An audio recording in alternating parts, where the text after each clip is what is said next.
Assalamu alaikum. Baqayat rayonunun bag'bondlari, salamatsizlarmi? Sizlar bilan baqlavat bag'ishtirish seminarida joluşkanımızla ayrı quvonushdamiz.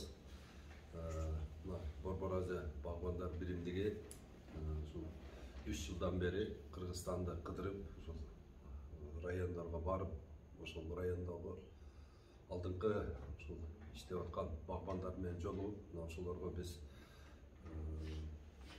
жаңы сорттар боюнча маалымат беребиз. Анан кийин дагы ошолор менен жолугушуп, баарлашып, сүйлөшүп, алардын багында кандай проблема болуп атса, ошолорду чечкенге жардам берип жүрөбүз.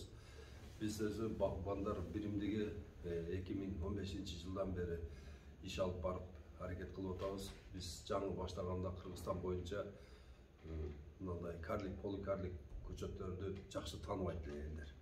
Анан кийин тааныса дагы bir skeptический bir баягындай отношение бар эле. Бул кандай эмне деп. Анан барып ушул карлик, поликарликтердин экономикалык жактан бизге өтө пайдалуу экенин элдерге түшүндүрүп баштагандан бери азыр миллиондон ашып кетти. Отургузуп атышат. Жылдыга миллиондон жаңы көчөт отургузуп атышат. Бул эми Кыргызстан үчүн өтө аз. Бизге дээрлик биздин жерлердин бардыгы бак болуш үчүн эң эле аз дегенде бизге 3 миллиард тарага отургузушубуз керек. Мына ошондо биз башка мамлекеттерден азыркы алып келип аткан импорт тамак аштан ошондо оздуктайбыз да. Азыр 90% болсо, эгерде ошол 3 миллиард даракты отургуза турган болсок, ошонун саны 30%га чейин түшүп барат. 30%га чейин анча-мынча эле ошол дан эгиндерин, балким баягы бизде өспөй турган баягы экзотикалык ситрусовый тамак аштарды эле алып жебесек, калганын толук биз өзүбүз камсыздап алабыз. Бул деген кайсы эң биринчи булар жаңгактуулар. Жаңгактын өзү, бадам, мисте, анан кийин фундук. Ушул 4 жаңгак менен биз өзүбүздү толук камсыз кылганы бизде шарт бар. Мына ушул Бакаят районунда дагы фундук сонун өсөт. Фундукка көңүл бөлүңүздөр. Фундук эң жакшы жери, бунун логистикасы жакшы. Жаңгактын дегеле логистикасы жаңгактыкы жакшы болот. Муну деген дарылап туруп эле, баягы зыянкечтеринен дарылап туруп эле мишөккө салып жыйнап алып койсок, нояга окшоп түрө берет. Жылдап түрө берет да. Эчтеме болбойт. Басы көтөрүлгөн маалда гана сатылат да. Бул эң жакшы ушул бизде экономикалык жактан бизди өстүрө турган бул жаңгактуу. Мына азыр дүйнө жүзүндө мен дайылдап коет, бадамга болгон суроо талап аябай жогору. Өтө көп, басы да жогору да. И фундуктан какао жасалат, какаодан шоколад чыгат. Ага дагы аябай көп. Биз мына шоколадты дүйнө жүзүнөн баанда импорттоп алып келип жеп атабыз. Эгерде мына ушул кара буурага анан мына Бакаятта талаас фундукту отургузуп туруп, фундуктан шоколад чыгарып, анан ушул жерде 5000 тонна эме чыгып турат да, жыл сайын. Чернослив, кара өрүк. Ошол кара өрүктү баягында сушкадан кургап туруп, жанагыны шоколад менен обволакивать этип, дүйнө жүзүнө биз эң экологически таза чернослив шоколаде деген конфет чыгарсак болот. Анын баасы мурда доллар 60-70 маалында 700 сом 1 килограмм конфет. Азыр адан ашып кетти да, 1000 сомдон аракка кетти уже. Бул деген өтө чоң бизге мүмкүнчүлүк. Мына азыр биздин байларыбыз бардыгы эле жарышып эле торговый дом салып атат, анысын салып атат, монусун салып атат. Среднестатистический бир жакшы конфет завод 5 миллион доллар менен бүтөт экен да. 5 миллион доллар менен бүтүп, зато о жерде күнүгө 100 тонна конфет чыгып турат экен. Мына. Бул деген Кыргызстанды внутреннее потребление конфетке болгон зарыкчылыгын полный жабат эле да. Ошол үчүн айтар элем, туугандарым, мына отургузганда коммерческий түшүм бере турган дарактарды отургузат. Алмага эле жармашып алгыла. Алма эми өзүбүз жегенчелик жетсе болду. А калгандарын коммерческий кылыш керек да. Бул коммерческий деген бул деген $1 ары сатыла турган түшүм бере турган, мөмө бере турган бадалдууларды жана анан мөмөлүү дарактарды отургуш керек да. $1 бул жагына өткөн. Буга эмнелер кирет? Буга деген ошол мен айткан фундук кирет, жаңгак кирет, мисте кирет, бадам кирет. Анан кейін аркасынан эле ошо бадалдуулар. Ошол малина, ежа малина и карагаттын түрү менен. Ушуларды гана айлашыбыз керек да биз. Мына Алмата азыр алмага толтуруп атат жерлерин. Эртеге Алмата бизге алма берип калат. Onu esingерден чыгарбаңыздар. Алмага акцент коюштун кажети жок. Азыр наоборот, бул жерде агротехникалык эрежелерин сактап, жерди аябай күрдүүлүгүн көтөрүп, жакшылап кылып туруп, ушул өрүк аякта болбой турган. И болгондо дагы эрте быша турган өрүктөр. Эрте бышып, алардын базарында эч нерсе жок, кирелек маалда, мына ошо июндун 15-инден биздики кире башташ керек да ал жакка. Уже биздики июнь болду, все. Бар жокту жыйнап отуруп калышыбыз керек. Жаңгак теребизде, мисте теребизде, башка. А берки алма, өрүк, шапталы бардыгы эрте бышып кирип кетиш керек да. Же болбосо поздныйды алыш керек. Эң кечин. Андагы өрүк же шапталыга акцент коюш керек да. Же болбосо сливага. Эң кеч бышат. Кеч бышат дагы. Аларда эч жерде жок болгон маалда боло турган. Ошону ортону эч качан албаңыздар. Орто бул не? Ошол август менен сентябрь. Ошол маалда быша турган эч нерсеге көңүл бөлбөй эле койгула. Ал ошол бышкан кезде базар вообще бекер болуп калат. Октябрда бышабы шапталы мисалы үчүн 100 сомдон наракка кетет да. Мына ушуга окшогон мөмөлүү дарактарга көңүл бөлүлөт. Эми азыр бардыгы эле айтсаң эле бизде өрүк десе эле жүрөгү үшүйт да. Себеби дегенде үшү куруп кетет. Өрүк бардыгын баткендиктер азыр өрүк жей эле калды. Үшү куруп кетет. Себеби дегенде климат өзгөрүлүп атат. Климат өзгөрүлүп, наоборот, кышта жылуу болуп, а жазда суук болуп атат да. Бир кандайдыр бир ушул дагы биздин ошо дарактардын аздыгынанбы деп ойлойм да мен. Дарак аз бизде. Мына кадимкидей боз капта. Боз дегени мына дарак жок жерде шамал көтөрөт чаңды. Көтөрүп асманга көтөрүп туруп анан кийин жайт. Тупурак жайт кадимкидей. Тиякты көрө албайсың. Асман ачык эмес да, боз болуп, тоону көрө албайсың да. Ошондой каптап атат баткенди. Алда дарак жоктугунан да. Дарак жок, ирригация жок. Ал жерде мен айтып какшап атам го. 1,5 миллион гектар кунарсыз жер бар. Ошол жерге баг отургузайлы, мына боз басылат десем, укпай атат да мени. Мына ошол неменин Баткен облусунун өзүндө эле кеминде эле бир 600 000, 700 000 гектар жери бар. Эч нерсе өспөйт, бир да чөп чыкпайт, шамал болот, көтөрүп ошонун бардыгын боз каптап атат. Ошол жерге азыр мамлекет азыр 26 миллиард сомдо бардыгын ошол жерге ирригация салып берип туруп, элдин бардыгына мисте менен бадам отургузуп койгондо 4-5 жылдан кийин тетик акчаны 100 эсе кылып кайтарып алмак. Муну түшүнбөй атат да. Жок, ошо 390-90 чыгарып ошо. Айбалайып каршы чыгып атыр. Эми туугандарым, азыр бизде азыр Борбор Азия багбандар биримдиги саясатка киришпейбиз. Саясатка киришсең, баягындай сасык кылып коет. Булардын бийликке асылсаң өлдүң. Тоше сени деген икичи төшөгүңө чейин кирип үч коргондон көрсөтүп таштайт да. Ошон үчүн биз жөн жүрөбүз, үндөбөйбүз, тийишпейбиз, бийлигине деле анысынан да бунусунан да тийишпейбиз. Анча-мынча чымчыкпайбыз, бирок катуу киришпейбиз да. Биздин негизги максат Борбор Азия багбандар биримдигинин негизги максаты элдерге жерди жакшы даярдашты үйрөтүү, анан ошого сартабой жакшы дарак отургуздуруп алуу. Хочешь не хочешь прогресс кетет дагы. Булар деген баягы 1000 закон кабыл алабы, тияк бияк кылабы, баары бир дарак өсө берет. Мөмөсүн бере берет, эл пайдалана берет. Эл анан кийин акча пайда болгондон кийин эл өзүн сыйлай баштайт. Өзүн сыйлаган эл уже билим алат. Билим алган эл уже прогресс. Уже аны алдага албайсың. Биз ушул жагынан кетип атабыз да. Кудайым буйруса, аз күндөрдө мына Борбор Азия багбандар биримдиги миллион даракка чыктыбы.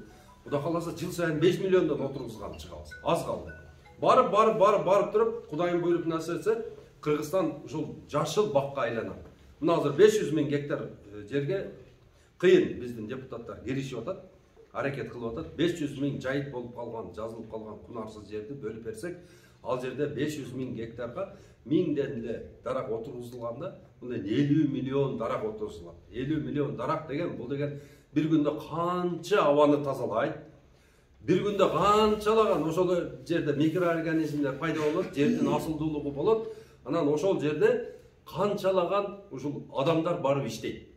ошол 500 000 үй бүлөгө уже жер бөлүнөт Кудай кааласа. Бул Борбор Азия багбандар биримдигинин дагы бул жерде өтө чоң салымы бар. Биз айтып деп отуруп ушул ишке ачтык. Мына Мирлан Бакиров иштеп чыккан эле ушул законду, эмени мыйзамды берели деп ушул инициатор болду эле. Аркасынан мына Алишер Козуев жакшы козгоп, ушунун артынан иштеп атат да. Эми туугандарым, азыр коммерциялык ушул түшүм дегенде мына ушуларды көргүлө. Мына ушулардан анан кийин биздин агрономдорго өзүңөрдүн жериңерден, 4 жеринен, анын ортосунан анализге жер бересиңер. Бизгилер бекер текшерип берет. Ал эмени бекер текшерип берет. Эгерде 1 гектар бак отургузам десеңиз да.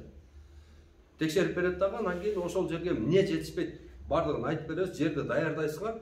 Анан ошого карап туруп, мына ушул мен ойлоп атам, ушул Бакай атага ушул фундукту отургузсак болот экен. Жакшы болот фундук.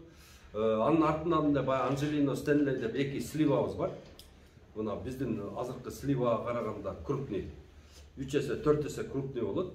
Чоңдугу чоң. Яна кийин мына ушул Стенлей сонун как болот экен. Биздин кайнолук как кандай кургаса канча күндө ошол эменик аксыныкы экөө бирдей эле кургайт экен да. Белки Анжелина болсо бул свежий сатыла турган сорту. Холодильникке салып койсок, баягы сыртындагы фиолетовый цвети ичине кирип кетет экен апрелге чейин.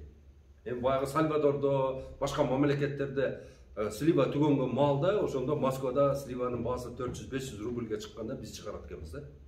Бул деген өтө жакшы предпосыл да. 1 тонна сатасын 400 000, 500 000. 500 000 деген бул почти 4 тонна лоянын акчасы да. 1 тонна слива. 1 гектарга 600 штук батат. Ар бири 70 килограмм болот да. Өлө 30 тонна слива жөн аласың да. Спокойно. Холодильникке киргизип коюп туруп, уа келгенде 70 сом, 80 сом ушул жерден да берип бересиң. Бул деген нояга караганда не 30-40 эсе кымбат. Ошондой бакманчылык болот да. Мына ошончо туугандарым, мына ушул эмеге көңүл бөлөсүздөр. Анан кийин Ginger Gold деген алма чыккан. Ginger Gold деген Golden Delicious эле окшош. Олег масылы аппак болот. Аппак болот дагы. Олег масылы келмесин. Ошол так көчөдө күтүп турбайбы, бизге дегенде каяк деген адрес. 1 июлда бушат. Сыртына жазып койсоңор болот да, эч ким таппайт. Жарым саат турду ошо. Ушул жерде турган биз таппайт алсачы. Администрация маалымат берип койсо болмок да адрестер. Келиңиздер. Эми эле башталды. Азыр айт. Келиңиздер. Алма түгөнөт ошол маалда. 1 июлда болгон алманы бурушуп, ошолор 150 сомго чыккан маалда ушул алма бышып берет да. Ginger Gold деген. Golden Delicious окшош, бирок эрте бышары ошол. Ginger Gold деп коет. Бунун неси жакшы, бул кышка да сактала берет да, в случае чего. Анан Галавал деген алма бар, ошо Галамастан кийинки чыкканы Галавал деген кып-кызыл алма болот. Эмнеде турат? Галавал деп. Эмесин көрсөңөр? Кып-кызыл болот. Анан бул июлдун 15-inde бушат бул. Июлдун 15-inde бушат дагы Түштүктө. Түштүктө эмес, бу жерде дагы любой жерде июлдун 15-inde бушат. Июлдун. Көчөт кайт наласа? Азыр айтып береби? Анан бунун сатылышы өтө жакшы. Өзгөндө биз 65 сомдон базарга, өзүбүздүн эле базарга ашпай атат да. Болгон 2,5 тонна, 3 тонна чыгат, өзүбүздүн базарда эле сатылып кетет. Торговый сеттер 10 тонна кылып берип жок дегенде аны да жасап бере албай атабыз да биз. Биз дагы макообузда баягы бергенин отургузуп коюп, анан көбөйтпөй отурабыз да. Чындыгында келгенде жалкоолук эле кылып атабыз. Адай мына Кыргызстанда өтө сонун мүмкүнчүлүк бар. Мына ушул Кыргызстандыкында мөмө эч жерде жок. Мен Турцияга да эле бардым, Өзбекстан, Казакстан, Россия, ал жерде өскөн мөмөлөр биздикиндей татуу болбойт. Сливасы да биздикиндей болбойт, малинасы, иже малинасы. Мына орустар өзүнүн огородунда малина өсүп турат. Ошол малинасын алар даже терип деле койбойт да. Себеби дегенде даам жок. Алар деген южный варенье келет, мына кадамчайдан 5 литровый банкаларга биздикилер куюп барат. Ошону жакшы көрүшөт да. Аромат, вообще сонун да. Ошон үчүн бизде мөмө жемиш менен толук Кыргызстан экономикалык өсүш жасаса болот. Анан бардыгыбыз эле туугандар жалаң эле баягындай агып кете турган, мындай болуп кете турган мөмөлүү дарактарды отургузбашыбыз керек. Алма, өрүк. Көбүнчө эле биз жаңгактууга көңүл бөлүшүбүз керек.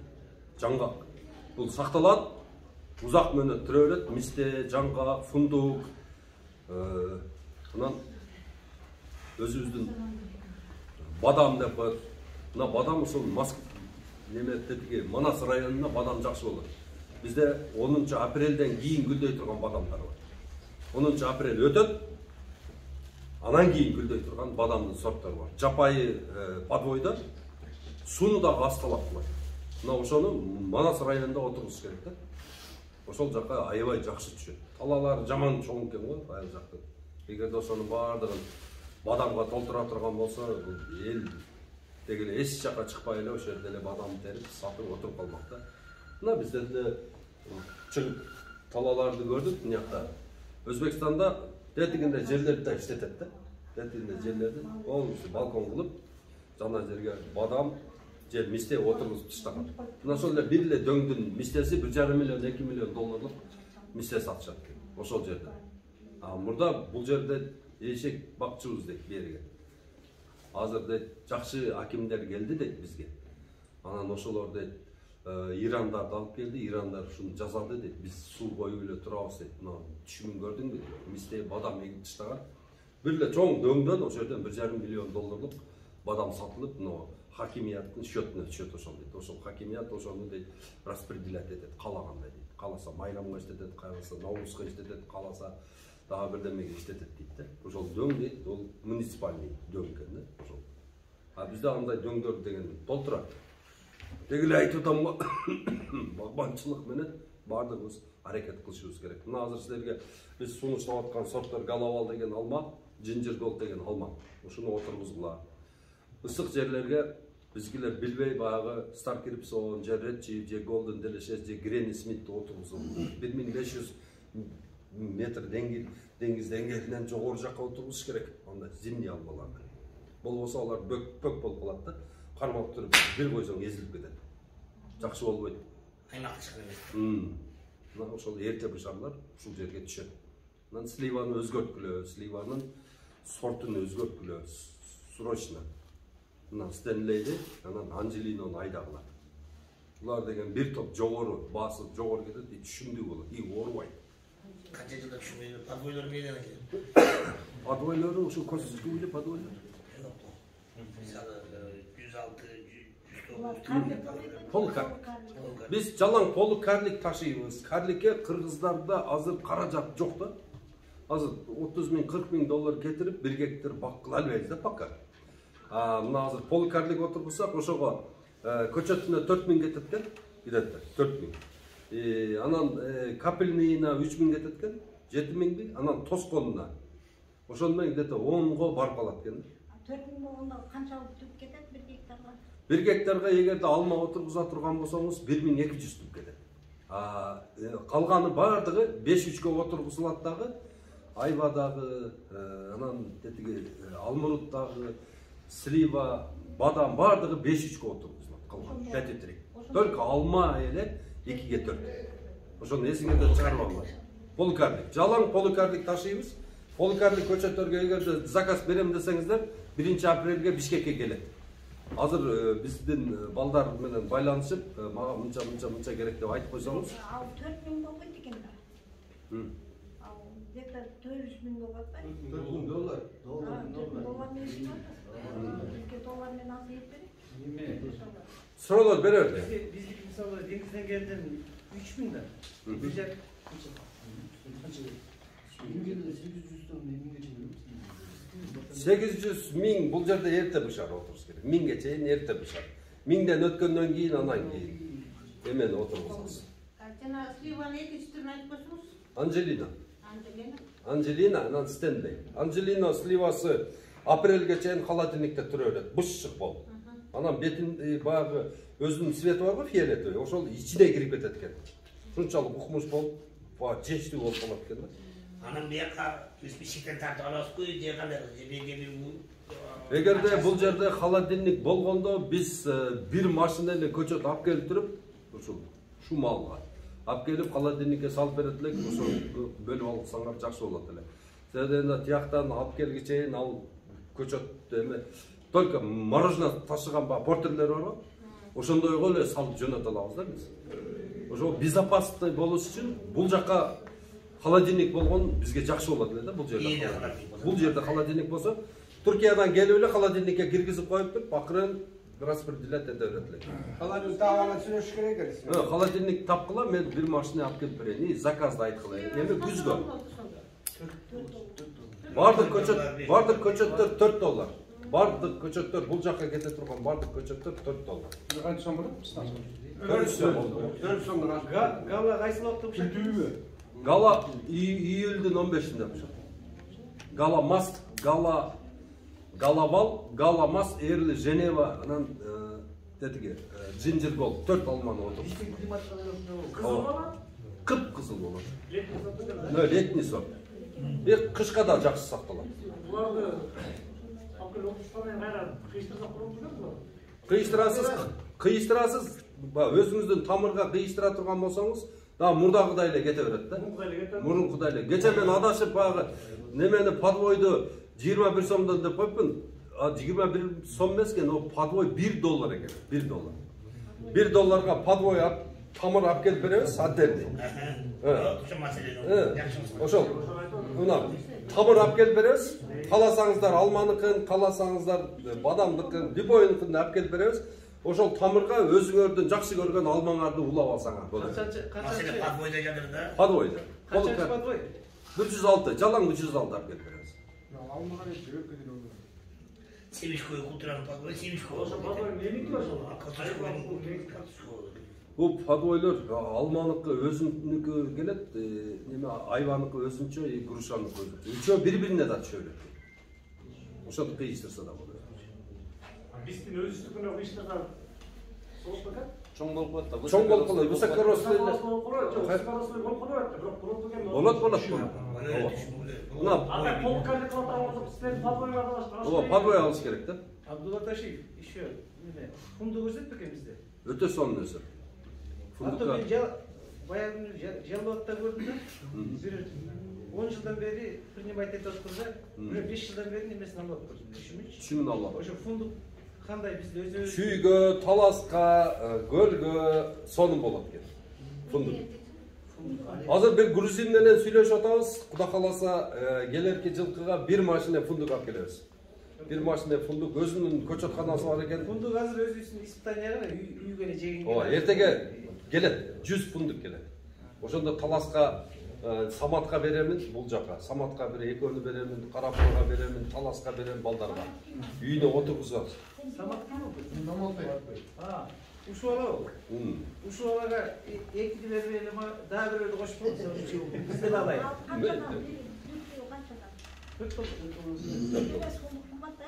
Фундук кымбатыраак, бирок ошол эле Жок, ошо кымбат болсо ошо. Фундукту түшүндүрүп берип койсоңуз, түшүндүрүп берип койсоңуз, суроо. Фундук бул жаңгак. Токой жаңгак. Не, баягы немелер, чочко жаңгак деп коет экен го. Домбур жаңгак. Кустовой.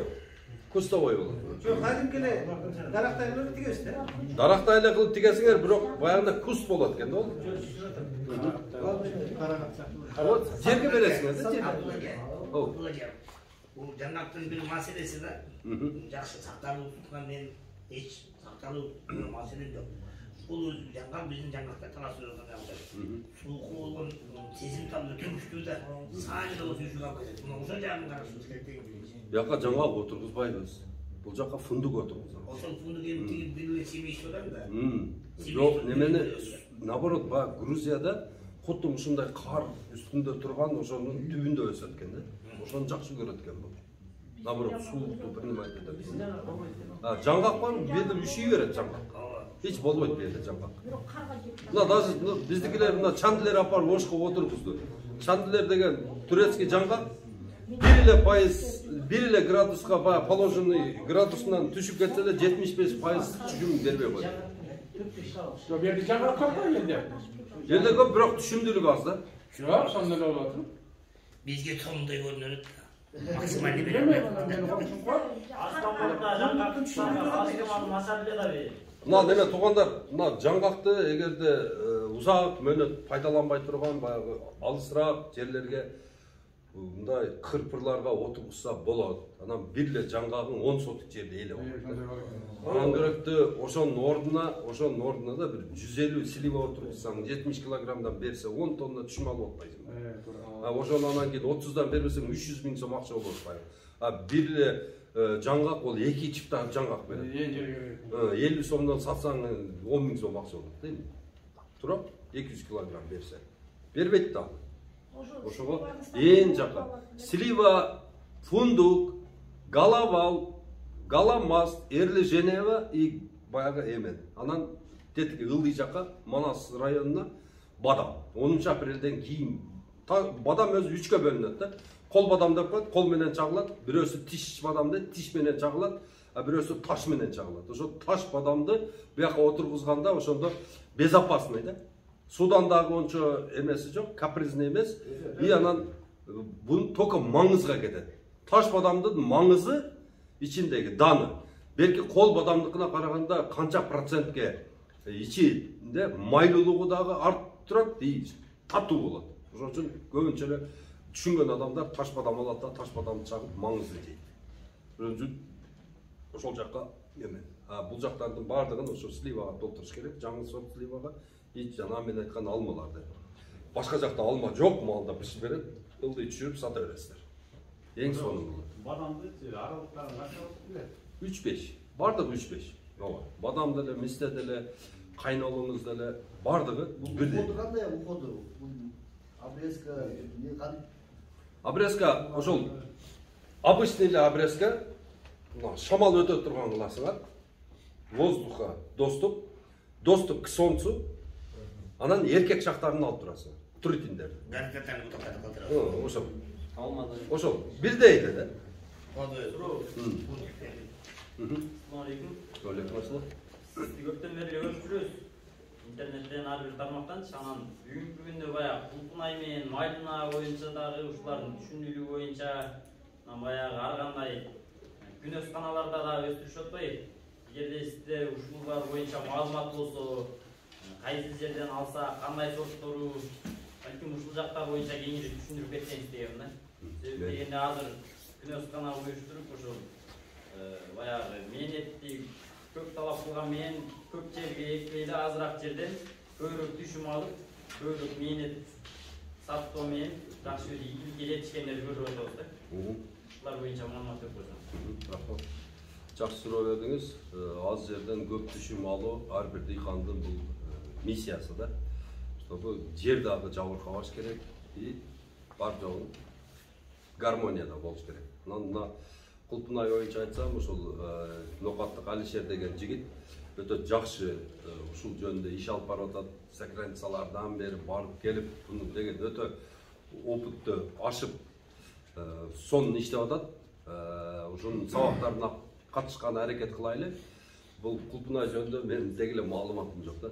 Бирде отургуздук, ошол биринин чоң болот экен. Бир сорту бар экен, отургуздук. Ал бенега. Отургуздук бир түбү 350 сомдон экен. Ошодон 20 түп алып туруп, ошодон отургуздук. Ошол 20 түп деле балдар чарчат да, чыга берет экен, жей берет экен. Өтө жакшы, түшүмдүү болот экен. Малина жөнүндө айтып кетсем, малина өтө жакшы. Малина бул сонун жумуш.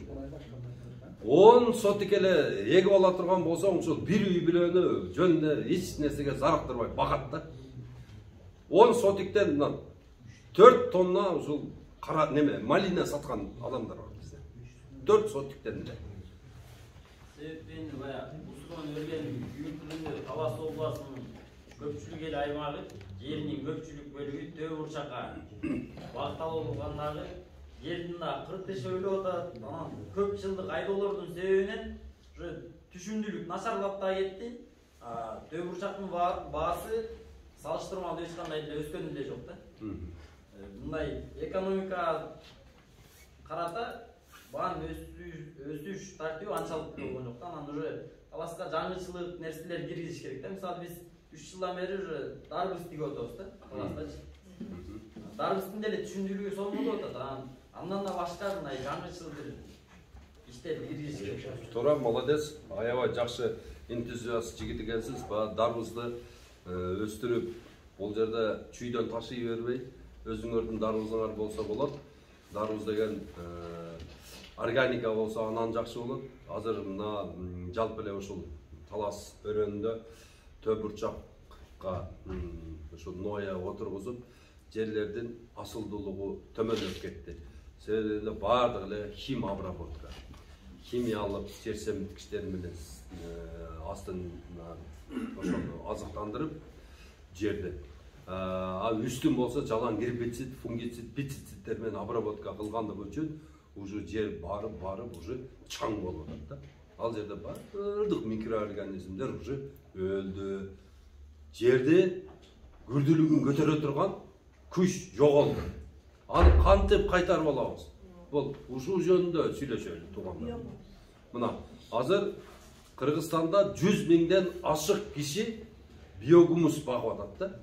Биогумус чыгара турган сөл жанды багып атат, точнее. Ошол сөл жан жөнүндө сүйлөшүп кете турган болсок, бул сөл жанды бир Калифорнияда бир профессор бир куртка аргындаштырып чыгарган экен. Так, тетиги курт өтө баягы неме экен да, ачапат, бар жок эле жей берет экен да. Анан ошонун генин ошого киргизиптир дагы. Мына ошол курттан пайдаланып органикалык жер семирткич чыгарып баштаганда, анан ошону тетиги эмелик голландиялык дыйкандар, мигрант дыйкандар ошону алып келишет. Алып келип, кеме менен алып келип, анан Голландияда өстүрүп, Голландиядан анан Европага таркап, Европадан Украина, анан Россияга келип, анан бизге келген экен. Биздин Кыргызстанга келген ушул эмени сөл жанды ошол 90-жылы бир американец келип Жалал-Абадка конокко келип калыптыр да. Бекболот деген киши ошолдо вин совхоздо директор экен. Тетиги американец менен сүйлөшүп, тигил бул деме алганда американец айтып калыптыр да. Бизде ушундай курт бар, могу навозторду жедирсең, кадимкидей жер семирткич болот, анан ошо менен жасасаң органика болот, органика тамак аш тигил бул деп неме алганда, анан мага бербирчи деп коюптур да. Жанагыдан бир упаковка кылып туруп, Америкадан берип берген экен. Ошол вин совхоздун жанына эле бир жерде участок кылыптыр дагы, Бекболот эке жанагы жерге курт бага баштаптыр. Курт баккандан кийин анан ошо куртту Алишер деген ошонун помощниги караптыр. Карап аябай көбөйүп кеткенде, анан жанагы баягы эмелик Рустам деген киши ошо Жалал-Абадта жашап жүргөн өзбек киши. Ошол Бекболот экеден алып багып анан кийин баштаган экен. Америкадан алып келген эмес экен ол киши. Бекболот эке алып келтирип, анан ошол Кыргызстанга бардыгына ошол куртту ошол жайылтырган экен. Азыр ошол курттан мурда совхоз кезинде бардык совхоздордо бактырып чыккан да. Мына баккыла, парник кылгыла, көчөттү ошону менен жасап чыккан да. Көчөт ошондо кубаттуу болчу экен да. О көчөткө азот бердирбей, ошо биогумусту берип, ошентип көчөт чыгарып, помидор көчөт, тамеки көчөт, болгарский көчөт ошону жасап чыккан. Азыр болсо ошол кайра келди бизге. Кайра керек болуп калды. Элде бар экен, алып ошону чыгарып, эми багып атабыз да. Багып атабыз, ошону 1 килограмм сөлжан бир күндө 1 килограмм кыкты жеп, 600 грамм биогумус чыгарып берет. 600 грамм биогумус менен биз 20 түп помидор бага алабыз да. 1 килограмм сөлжандын кылган жумушу да. Сөлжан багыш үчүн бизге эмне керек? Болгону бизге ошол сөлжандын өзү керек экен. Анан ошол биздин малыбыздын кыгы керек экен. 4 ай турган. Сыртта 4 ай турган. Эгерде свежий боло турган болсо, жанагыны үйүп туруп, суудан аябай сээп туруп, үстүн клёнка менен жаап койсок, 1,5 ай 2 айда капкара болуп чирип калат экен. Мына ошого сөлжан салып берсек, өтө бат жейт экен дагы. Мына ошодон гранулированный сонун биогумус чыгарып берет экен бизге. Мына эгерде биогумустун сапатын арттырам деген болсо, сөзсүз түрдө компостирование кылып бергиле сөлжанга. Сөлжан ошону жакшы дейт экен. Мына эми самый важныйына келдик. Мына ошол баягы күрдүүлүгү түшүп кеткен жерди кантип күрдүүлүгүн көтөрөбүз. Ушул маселеде ушул биогумус бизге өтө чоң жардам берет экен. 1 гектар жерге 10 тонна салсак, кийинки жылы дагы 10 тонна салсак, 3-чү жылы дагы 10 тонна салсак, уже 4-чү жылдан 5 тоннадан берет экенбиз. Уже ошол 5 тонна норма болуп туруп, кадимкиде эч нерсе бербей, 1 килограмм азот, 1 килограмм селитра мочевина эч нерсе бербей, Жанагыны биз топурак деген мындай азыр цемент болуп калып атпайбы топурак? Суу койгондо. Шлак болуп калганда. Ал топурак деген жумшак болуп туруп, бассаң жөн эле ботинкең ире турган болуп калат экен да. Ушунчалык жумшарат экен дагы, түшүмдүүлүгү жылдан жылга артат экен. Мына мисалы үчүн быйыл 1 гектардан 2 тонна лой алдыңбы? Келерки жылы 2,5, 3,5, 4,5 кете берет экен да. Көй. А картошка 1 сотик жерден 1 тонна картошка алып атат бизде. Уже суну менен иштеп. Элестетип көргүлө 1 тонна картошка 45 күндө картошка чыккандан кийин 45 күндө быша турган уруктар бар да. Азыр, ооба. Ошону азыр отургузсаңыздар, элестеткиле картошка базарда 60 сом болуп атат. Ошодон 10 сотик жерден 10 тонна картошка апарып сатсаңыздар 20 сомдон. Бул деген сонун акча болуп атпайбы? Ошого туугандарым, бир гана баягы лояны карабаңыздар. Эгерде жериңер семиз болсо, обычный жөн эле сависти отургузсаңыз дагы пайда боло берет да. Күздүк савис пайда болот. Ооба. Самый главный бул жерде жерди оңдоо маселесине өтө көңүл бөлүшүңөр керек да. Жерди оңдоо. Тыным жок, канткенде мен жеримди оңдоймун деген өзүңөргө установка коюп алышыңар керек да. Мен мынаны салайын, момундай кылайын, чиринди алып келейин, жалбырактарды астына көмөйүн. Ошондой проблема менен чуркасаңар, канчалык силерде жериңер күчтүү болсо, маселе болбой калат. Любой түшүмдү алып, качественный кылып сата бересиздер. Ошого жерге көңүл бөлгүлө. Эң биринчи жерге. Мына азыр көңдү алып барып эле, кыкты алып барып туруп эле огородко себирип атасыңар. 50 килограмм кык менен кошо 140 000 ото чөптүн уругу кошо барат. Бар жоңду чөп басып жатып калат да. Аны тазалаган дагы акча коротосун. Ону кыкты алып барып салганыңа дагы акча кетет да.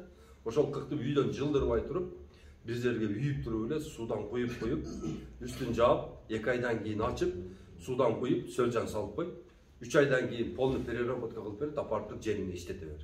Помидоруңа иштетесиң, эмне кааласаң берма чай кылып бер, кааласаң жөн эле шербет кылып бер, кааласаң прикопка кылып бер, кааласаң картошка менен кошуп отургузуп кет, кааласаң жериңе чачып туруп аркасынан мала салып бер, айдатып бер, бардыгында иштей берет да.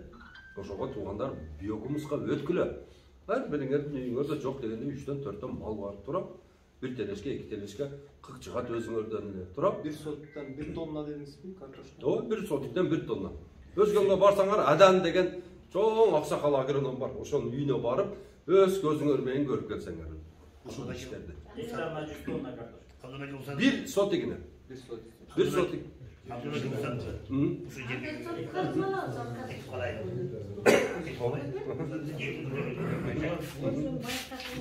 Жердин күрдүүлүгүн көтөрүү боюнча мисалы бул биогумус эң жакшы да, бирок буга жетиш үчүн бир талай процесстер пайда болуп атат да, процесстер. Кантип биз көтөрөбүз жердин күрдүүлүгүн? Монокультура айланды, баягы оору, цирко бар ошолор көбөйдү. Жылдан жылга бир культураны айта берсең, ошонун оорусу калат, башкасы калат, бардыгы калат. Азыр калмай баратат. 1 тонна болуп калды. 1 тонна болуп калды. А жанагы өтө турган болсок, арпага айтып себеп турган болсок. Кийинки жыл дагы кийинки жыл дагы анан жанагы неме кыла турган болсок, биз утушта эле болобуз. Бир суроо да. Ушурбай эле чаба. Асол жинагандан кийин Ооба. айдап арпаны себиш керекпи? Ошону түшүндүрүп койдуңуз, анан кайра жазында айдайбызбы ошону? Күзүндө жерди айдап туруп, эң биринчи жердин немесин алып алсаң, анализин алып алсаң, жердин анализин алып алып туруп, анан кийин синератор сээп, дагы анан кошумча дагы канча макроэлементтер керек, канча микроэлементтер керек, ошону билип алыш керек ичине. Ошону анан биз передоз деген баракет бар да, эгерде биз передоз кылып ала турган болсок, жердин күрдүүлүгүн, жанагы айткан иондор, жана гуминде ион болот да. Топуракта жана кыймылсыз жана кыймылдуу деген макроэлементтер болот. Биздики жанагы немени берип бергенде, макроэлементтерди сатып алып бергенде топурак кычкылданып кетет. Кычкылданып кетет. Жана топурак жарылып кетет. А топурак кычкылданып кеткенден кийин топурак аба алмашуу процесси бузулат. Демек аба алмашуу процесси бузулгандан кийин бизге кандай удобрение берсең да болбойт. Сен оозуң муртуңду жаап койсоң, окат берип атса сен жейсиңби, жебейсиңби алтын. Кайра жазында айдатабы? Yazında aydatır. Кайра кусту. Yok, güzünden aydada seviye sarpar. Yazında gayra bir suğa aydap salınız. Al bir cumanın içinde kurgak çöpke karganda kök çöp patrak çirip toprağa patrak nitile tatsa болады. Patkorun болады. Sidarat deydi. Өзім жалғыз болып атам да. Егерде бағы мүмкіншілігім болғанда мен сіздердің ар біріңердің үйіңерге барып, жардам беріп, бардығын бағандай шундай агротехникалық ережелеріменен жасап бермекпін. Мына азыр Сөлжан бағышты көбі баягындай үйшітіп алып атат. Көбі баягындай мындай тамағын даярдап бергенде баягындай бияқ айтқандай қычқыл тамақ беріп қойып отыр. Ар қандай қылып отыр да. Жоқ, шындығында келгенде эми өсүш жакшы эле. Азыр мындай талпынуу жакшы. Мурда ушундай чогулуштарды айтканда элдер жаман көрөт эле. Баш тартпачы каяктан неме, давай неме карнавал кылабыз дечү эле да. Азыр Кудайга шүгүр азыр жакшы угуп калды да. Мурда биз багандай бак жөнүндө айтканы келдик, тиги бул десек анан кийин кофе бербейсиңер. Жок кофе. Бар чогулушуң деп кетип калчу да. Азыр жакшы, ушунча киши чогулуп мында угуп атасыңар да, Алла разы болсун силерге. Бирок эми мына менин бага Telegram группам бар да. Telegram группама киргиле дагы ошол жерде кичине болсо дагы маалымат бар да. Анан ошол жерде билген адамдар силер дагы жооп бергиле. Мына силер дагы жооп берсеңер, ошол жерде көпчүлүк болуп тажрыйба алмашышыбыз керек да. Ал жерде специально ачып койгонмун. Бири-бириңи таны, бири-бириңи сүйлөш, бири-бириңе үйрөт деп. Ошол жерде 18 миң, 17 миң багбан бар, ошол жерге кирип алып, бакырып, окугула, окуп туруп анан өзүңөрдүн опытыңарды, мына бир нерсени көрдүңөрбү, оруп аткан бир бакты өзүңөрдүкү. Сүрөткө тартып, мына эмне деп салып кой. Анан сизге окшогон агрономдор, бияка окшогон департаменттин кишилери ошол жооп берет. Бул мындай аккебер же дагы эмне бул плодовой клеш деп бир неме деп мындай кылып дарыла деп ошентип айтат да. Бирок жакшы эле болуп атат. Эми азыр ушул кезде азыр эми чындыгында айтканда буяктын айлыгын неме алса бир медсестранын айлыгынан да аз да. Эми бул жол кире кылабы же каякка барат. Ушул кишиге мисалы үчүн $1000 айлык берип койсо, $1000 айлык кылып койсо, бул да иштемек да. Айлык жок да. Мүмкүн мамлекеттерде бул отуруш керек. Булар өздөрү изденсе болот да. Мына сиздер менен бизден мурун сүйлөшүп, ошондо мейли сиз алып келгенде, мына мен бул баланы мына 2 фунт 10 өрүп дайындап атам азырчы. Бизде жерлер көп бизде. Окуп отургандан бүт сизди Инстаграмда көрүп келип атабыз. Бизде ушул жагы аябай аксап атат. Ачык айтканда, жаман бет айткан сөз зарылдык дейт, жаман көргөндө бизде бакатында иштерман балдар аябай. Действительно аябай беребиз, анализ эми ачылды. Быйыл ачылды, ишке кирдиби билбейм. 2% өнүгүү фондунан ачылды жаңы. Анан ал дагы бул элге азыр жетили. Мен сизден бир суранат элем. Ушу бизден таластан, ушу департамент өзүнүн айлыгын бизден чыгарып алсын. Үчүн күтүп отурат. Мына мен төлөйм буга 100 сом, 200 сом айына. 100 сомдон эле бирөө төлөбөй койбойт. Эл төлөйт. Өздөрү издениш керек. Иштен чыгып эле частный агроном болуп албайсызбы? Жок, буларды биз сыйлайбыз. Биринчи ушундай мени караганы келген жоксуңар бу жерде. Мен жумушумду караган эмес, бу жерде семинар болот. Анан биз могу жерде биогумузду мен сиз кетип калгандан кийин калдым да, семинарга келбей калдым. Анан Инстаграмдан көрүп өзүм шаарда сизден алып туруп аксып балам. Ошодон алып келдим. 40 кылара. Бирок бир аз ала стол боюнча да салып койдум, кышы менен жеп деле түрөт эле. Почему-то же мен турам эмес. Üşüp атат. Мен капалга салып койдум. Капалда. Жылуу, капалга салып койдум. Анан кийин бизден эле бир баланы үйрөтүп кетиңиз. Биз келип биз эле бир эле көргөндө биз эле мебизге киребиз. Үчөөсү эле бозбаста келебиз. Бизде азыр память сал кетпай. Саматка үйрөттүм. Кече Саматты отургузуп алып 2 саат бердим Саматка. Самат сиздер телефон берип койсун. Самат телефон номериңди берем. Саматка берип беремин. Эртеге Куда кааласа Самат багып баштайт. Самат менен байланышып, Саматтан алып, Саматтан үйрөнсөңүздөр болот да. Энем жакшы багбан өзү. Мына азыр ушул Бакай ата району боюнча алма бак кароо боюнча ушул Саматбекке обращаться этсеңиздер болот. Бутоо боюнча, азыктандыруу боюнча жакшы маалымат бере алат да. Уже практик. Крепсан алмалары эми алдыңкы алмалардан болуп, мына ушул эмеде сатылды да.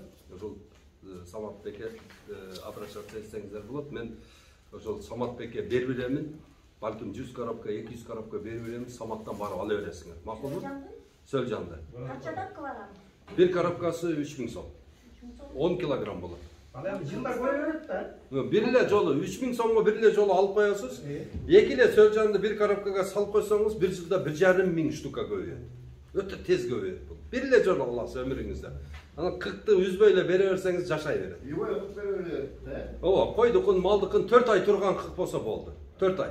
4 айдын ичинде ошонун туздары, аммиактары жоголот. Анан ичинде бутан, метан деген газдары көтөрүлүп кетет. Анан жууп алгыла кыкты. Баягы көбү жууп берет дагы анан сөлжаны өрчүбөй коет. Жуубай эле нымдаш керек. Нымдап, жакшы чылкылдатып, нымдап туруп, кармап турсаңыздар, сөлжандын мурду жок. Сөлжан денеси менен дем алат, ошон үчүн нымдуулукту дайым талап кылат өзүнө. Жанагы немеде буркая бирсек, уйдун болун жууп салыш керек деп Жок, жок, жуубаш керек. Эже 4 ай эле туруш керек өзү. Чыгарган дарыңыз жөнүндө айтып койсоңуз. Сөлжандан чыгарып атасыз го? Анан жазбай турган. Сөлжандан бөлөк-бөлөклөр чыгарып атат. Сиздин балбандар группасында жүрөт. Ооба, биздин сөлжандардан дагы алып жасап атышат. Сөлжандардан алып жасап атат. Эми буну эмне кылышат экен? Сөлжанды 8 жолу жуйт экен. 8 жолу жууп, анан кийин инфракрасный бир демеси бар экен, ящиги бар экен. Ошонун ичине салып кургатып, анан кийин кофемолкадан молотитетип, анан капсуляторго салып, капсулага салат экен. Анан сөлжанды 8 жолу жууп, анан жанагыны деген аракка салып, аракка 40 градустук аракка салып, ошол жерде настой кылып туруп, 2 ай настой кылып туруп, анан ошону ичилет экен. Эми полиартрит деген өтө чатак оору бар да. Вот ошого өтө жардам берип атат экен, сахарный диабетке. Мен бир курс иштим, мен сахарым 9-10 болуп көтөрүлүп кетти эле. 6-5 болуп атат да. Жакшы эле. Нормально. Мага жакты да. Ичип көргүлө эгерде немеңер болсо. Өзүңөр жазап өзүңөр иштеңер да. Алар жасап беришти, биз иштик. Бизде реклама кылып бер дегенде биз рекламага жөн бербейбиз да. Дары берет бизге. Неме 0550 80 40 30 жазып койгула. Ошол номерде жүрөт. Адиян Рамазанда байланышыңыз барбы? Неме? Адиян Рамазандагыларга байланышыңыз барбы? Жок. Мен тегеле Өзбекстан менен байланышым жок. Себеби Өзбекстан бизге жылыга 10 миллиондон ашык баягындай өспөй турган дарактарды киргизгендиги үчүн мен ошолорду бардыгын отчислять этип таштадым да менен группада. Дарын немесин айтып койчу кайра телефон. 0550 80 40 30. 550 Ооба, 0550 80 40 30. Жана кыркты дайындоо боюнчачы. Кытай жаткыз балан кийин. Суу менен эле нымдап коюш керек болот. Ооба, суу менен эле нымдап коюш керек. Кээ бир жанагы ошо ичиндеги зараларынчы аммиактарды арызып жиберип берип атат. Анда болбой калабы? Болбой калат. Себеби дегенде силер ону агызасыңар, агызгандан кийин сөлжан жей турган бардык микроэлементтер, баягындай бактериялар бардыгы чыгып кетип калат да. Агып кетип калат. Ушу бесполезный болот. Эгерде свежий кык барбы? Мен айткандай кылып эле үйүп туруп эле, коромдоп туруп, пленка менен жаап койгула. 2 айда даяр болот. Анан үстүн нымдап туруп, сөлжан салып койсоң. Мисалы даярда мисалы жылкынын азыр 3 камаздай бок турду да. Ошо бок 4 ай 5 ай турган. Болду, онго сала бересиз, нымдап туруп эле. Нымдап туруп эле болду, салып кое бересиз. Болду, нымдап. Жаппай эчтеке. Эч нерсе кылбай эле нымдап туруп салып кое бересиз. Болду, иштей бересиз. 70-80% нымдуулук кылабызда болду. Ооба, 70-80% нымдуулук. Эми күндүк эле моңонду эле баягындай гүлгө суу куйган оруско окшобой үстүнө баягындай бирдеме жасап койгула. Баягындай краникти включать эткенде эле өзү чача турган эмелер чыгып калды го. Ошондой жасап койгула. 1 саатка ачып коесуңар, болду. Ошондо жайдын ысык болот да. Ооба. Температураны кармап туруш үчүн нымдап эле туруп турбайбы? Ооба, нымдап эле турасыңар болду. Бир күндө бир эле жолу суу чачып койсоңор болду. Күндүзү алар күн ысык кеткенде ылдый түшпөдө, ылдыйды обработка кылат. Түндөсү муздаганда үстүнө чыгып үстүн обработка кылат. Алар бир сөлжан бир күндө 10 метр жылат. Бул сөлжан ордунда эле жата берет деп ойлойбуз го. 10 метр жылат. Сөлжан тамақ жеген жеріне барында какит кылбайт. Жөргөлөп барып башка жакка какит кылып кайра келип жейт. Ушунчалык эмекенде мен таң калдым. Окуган сайын баягы Сөлжан немелер ачыла берет да. Анан жана биздин местный сөз азыр методдор көбөйүп кетти да, ар кандай сактайт экен. Мисалы, кээбир жерди казат экен, кээбир бетондойт экен, кээбир пленка салып атат. Азыр күчтүк тарапта сиздер тарапта жөнөкөйлөтүп коюпту да, жердин үстүнө эле таштап эле эч нерсе жок. Жердин үстүнө эле таштайбыз. Анан ошо биздин местный сөз жыландар менен булар аргындашпайбы? Сөз жыландар менен аргындашпайт экен, себеби дегенде булар гемофродит экен да. Гемофродит эркеги дагы ургасы экөө тең эле неме таштай берет экен. Аргындашпайт экен. Анан биздин Сөлжандар баягы жазга мал жамгыр жааганда баягы багып аткан жерибизден Сөлжандар качат да. Неге качып атат десе, көрсө жапайлар экен да олар. Миграция кылып алайлы, бир жака жылып алайлы деп кетет экен. Биз онусу кармап бола берет экенбиз. Жапай экен, кете берсин, тынбай, кете берсин. Калифорнийский ичинде кала берет ал. Эч жака жылбай. Так, сурап берели, шашмай. Көчөттөрдү Бишкектен аласызбы, кайдан аласыз? Бишкектен аласыңар, 1-апрелде келет. Эгерде заказ берсеңиздер, акчасын төлөп койсоңуздар. Бишкектен алып келет, кайсы жерден аласыз? Шопоковда баягы чоң бак бар. Билесиздер, чоң. Кайсы шаарга жетпей Шопоков? Ооба. Сокулуктун Шопоковунда чоң бак бар. Аябай чоң интенсивный бакманчылык кылган ошол жерде 70-80 гектар жерде. Ошонун логистикасы бар. Ошол жерде холодильниктен сатылат көчөт. Сапаттуу көчөт только холодильниктен сатылат. Жана рекламадан кылып атканыңыз ошол жерге келдиби? Азыр немеге Ошко. Холодильниктен Оштон сатылып атат. Ал жакта бардык заказдарыбызды бүтүрдүк. Эми азыр Бишкектин заказдарын алып келип беребиз. Чүйдүкүн, Көлдүкүн, Таластыкын, Нарын заказын алып келип беребиз. Кайра эле Сөлжанга айтып атсак, ошол Сөлжанга жана 40та сатып болгондон кийин Бербешет болсо да. ошол канча убакытта дайын болот да? Нормасы мындай экен. Эгерде 1 тонна кылгыңыз болсо, ошону 5 айда переработка кылып берет. Эгерде компост кылып берсеңиз 3 айда переработка кылып. Экөө бирдей эле да. Экөө бирдей. Компостировать эткен берген биогумустун немесин ашырат, күчтүүлүгүн. Эми туугандар, бул азыр жалпы ушул жердин күрдүүлүгүн ашыруу боюнча сүйлөштүк. Эми болсо туугандар, жанында азыр ушул Талас облусунун ушул органика департаментинин башчысы жанымда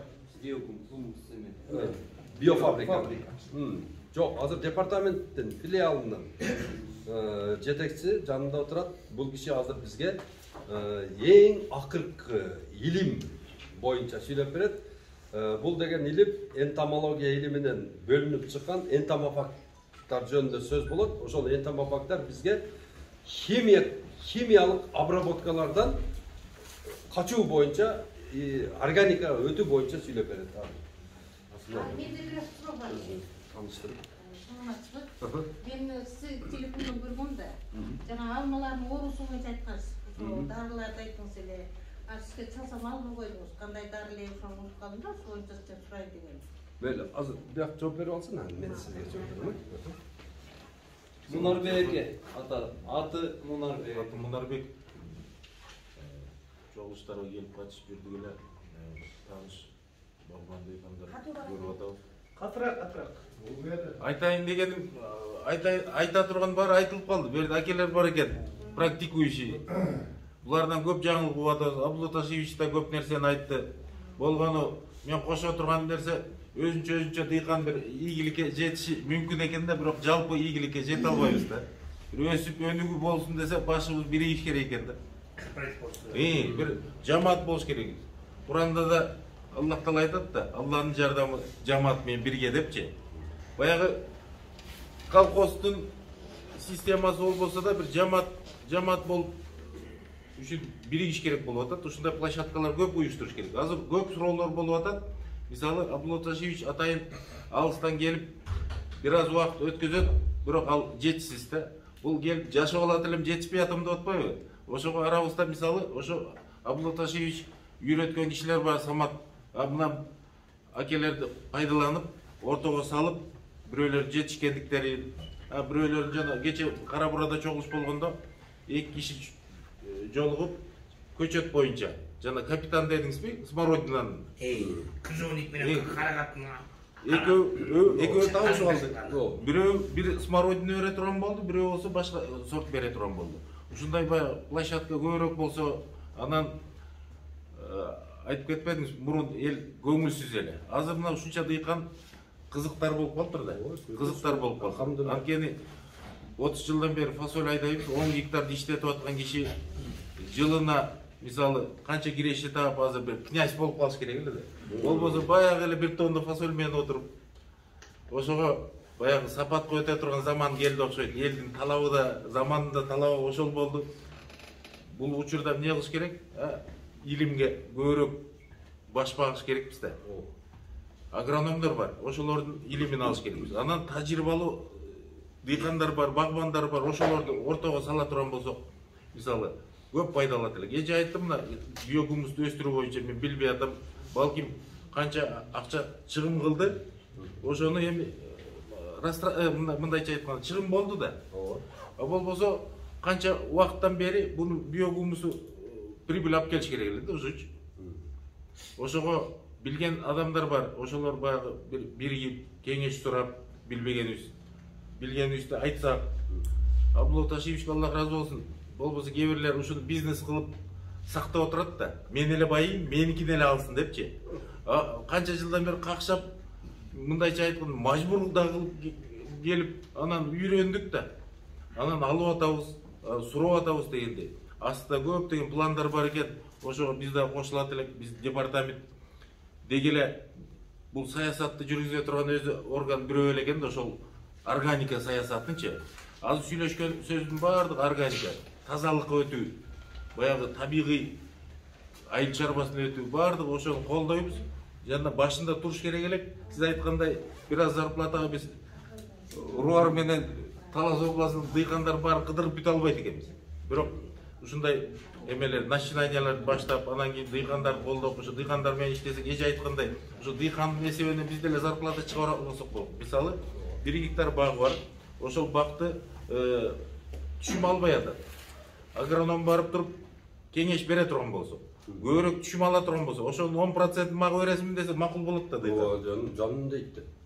Мен бир технология же бир методду айтам, сен ошол методду колдоно турган болсоң, ошодон түшүм көбөйөт десе, дыйкан макул боло турган азырчы. Ошого биз деле даярбыз, Кудай буйруса. Андан кийин биз деле производствобуз бар, айтып келебиз.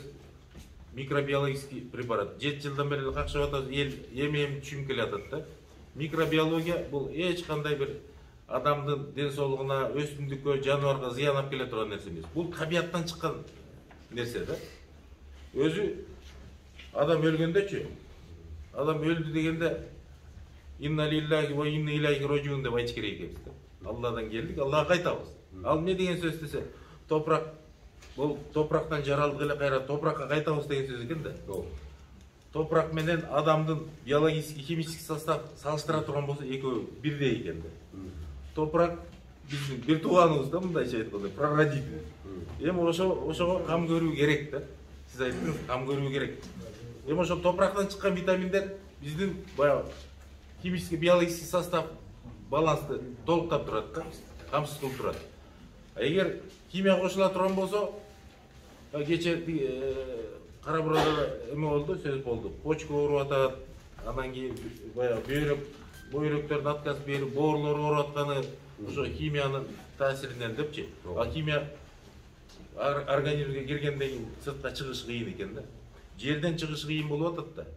Жерден чыгыш кыйын болуп атат. Адамдын организмине чыгышы кыйын да. Ошого тедерде, буклеттерде жазылган энтомофагтарды айта турган болсок, фасолго колдонуп келе атат. Амблисеус деген энтомофаг бар да, курт. Өзү табиятта бар нерсе. Буну Кудай уже даярдап койгон. Болгону аз санда да пайда бере албай атат. Химия себе берген себептен алар качып жок болуп калып, популяциясы нөлгө түшүп калган. Ошону лабораториялык шартта көбөйтөбүз да. Фасолго колдонуп жүрүп, гектарный нормасы 350 сом эле. Бир обработкасы. Баягы трактор кире албай калган убакта бирөөлөр жана самолет менен дары чачтык дейт. Болбой эле кайра ошол амблисебиз алып кеткенге ошону чычканга эме болду да, таркалды да. Крайний случай пайдаланыш керек. Буну алдын ала профилактика түрүндө чачып кое турган болсок, баягы амблисебиз трипс, анан жөргөмүш кенеси талаада бар, ал качып кеткен жок, ал көчүп кеткен жок. Быйыл деле чыгат, Кудай буйрсачы.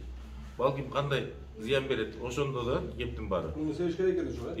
Амблисебиз деген себеп койсо алдын ала. Ал жолотпой кармайт. 15 күнгө чейин. 15 күндө bir карап коебуз. Эгер аймак болсо, аймак обработка алып коет. Bir обработкасы 300-350 сом гектарына. Анан мындай килограммга жетпеген bir жем да, основасы. Ошону жүгүрүп эле ар жерге бүтүп эле чачып коймой. Жеңил. Анан кийин трихограмма деген энтомофаг бар. Ал бакка да колдонулат, анан кийин овощига да колдонулат. Трихограмма деген курт. Тирүү жандыктарда ал чоңураак болот. Ал 80ден ашуун зыянкечтерди жок кылат да. Анан жазылган. Афилинус деген бар. Афилинус как раз бакка ысык көлдө көп колдонот. Ошол жакта эле биздин 7 филиал бар. 7 филиалдын ошо ысык көл филиалында ошону көбөйтүшөт да. Аны чыбыктарга көбөйтүшөт да. Чыбыкта кышы менен баягы кабыктын ичинде алар көбөйөт да, ана чыбыкча кылып туруп сатылат да. Bir çubukçаны bir bakka ilip koya turan bolsa, ошол бакты тейлейт да, ичиндеги баягы афилинус, жана жанды учуп чыгат дагы.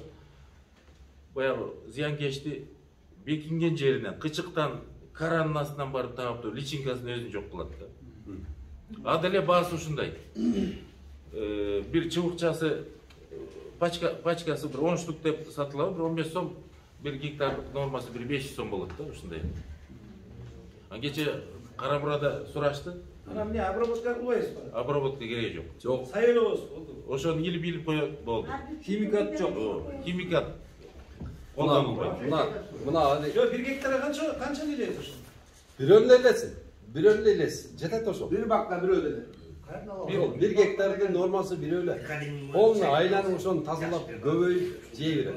Мына билесиңер ба? Мына бутакты мындай колуңар менен сыдырсаңар, колуңар кан болуп калат ба? Кровяная тля дейт да. Ошону баягы бутагын кесип алып туруп, химикатка малып туруп, 1 ай кармасаң да өлбөйт. 1 ай кармасаң да өлбөйт баягы. Жанагыны только ошол сиз айткан баягы афилинус гана ала алат. Афилинусту бир эле жолу коесоң 1000 жылга ошол кровяная тлядан кутуласың. Особенно шапталында жөн минип алып жейт. Мына бул жакта бар да. Эмеде жазылган, буда бар. Анан кабарлашсаңыздар, биз жанагы список алдык да. Анан биздин телефонго чалып айтсаңыздар, биз бир жуманын ичинде бир заказ чогултайлы да, сколько заказ кылабыз. Карабуралыктар да сурап атат да. Бир алып келсе, ошо жерден аны звонтет туруп таратып калабыз да. Баягы алдын ала акча бербейбиз, келгенден кийин расчет кылыпчы. Ошентип бир бактарды оңдойлу. Сонун оңдолот. Биологический, да? Ошол 5 энтомофаг бизге билинген, билинбеген 800дөн ашык зыянкечтер менен күрөшөт. Керек болсо колорадский жуктун жумурткасы мынандай кезинде мындай болуп турат. Ошондо жеп таштайт. Колорадский жукту да жок кылат. Ошо 5 тең алсакчы, 5 тең керек турам. О, 5 тең аласыз. Ошо 5 тең керек да. Бардыгын алып туруп, анан мына будай сепкендер жеп койбойбу? Жок, жебейт. Мына бардык ким будай менен арпа менен иштеген болсо, баягы будайды биздин балдарыбыз али будайды эмне билесиң баласы, бул малдын жеми деп атат дейт. Будай бул нан десең, кандай нан болот дейт да, түшүнбөйт да. Ошол будай менен иштегендер бар го. Клейковина проблема да.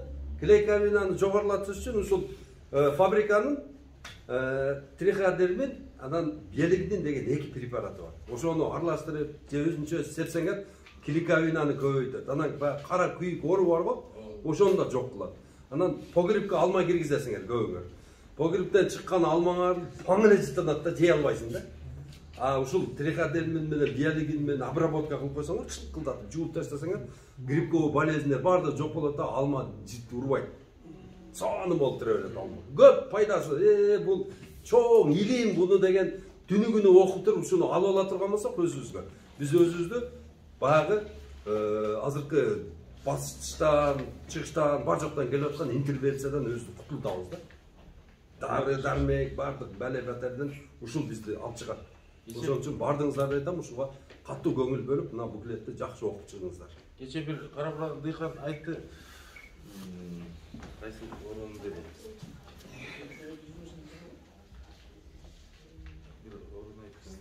Ошону кетире албай жүрдүм эле дейт, анан антибиотик дарыларды раствор кылып дейт. Бакка чачтым дейт, жок кылды дейт. Бактериальный ожог дейт. Бактериальный ожог.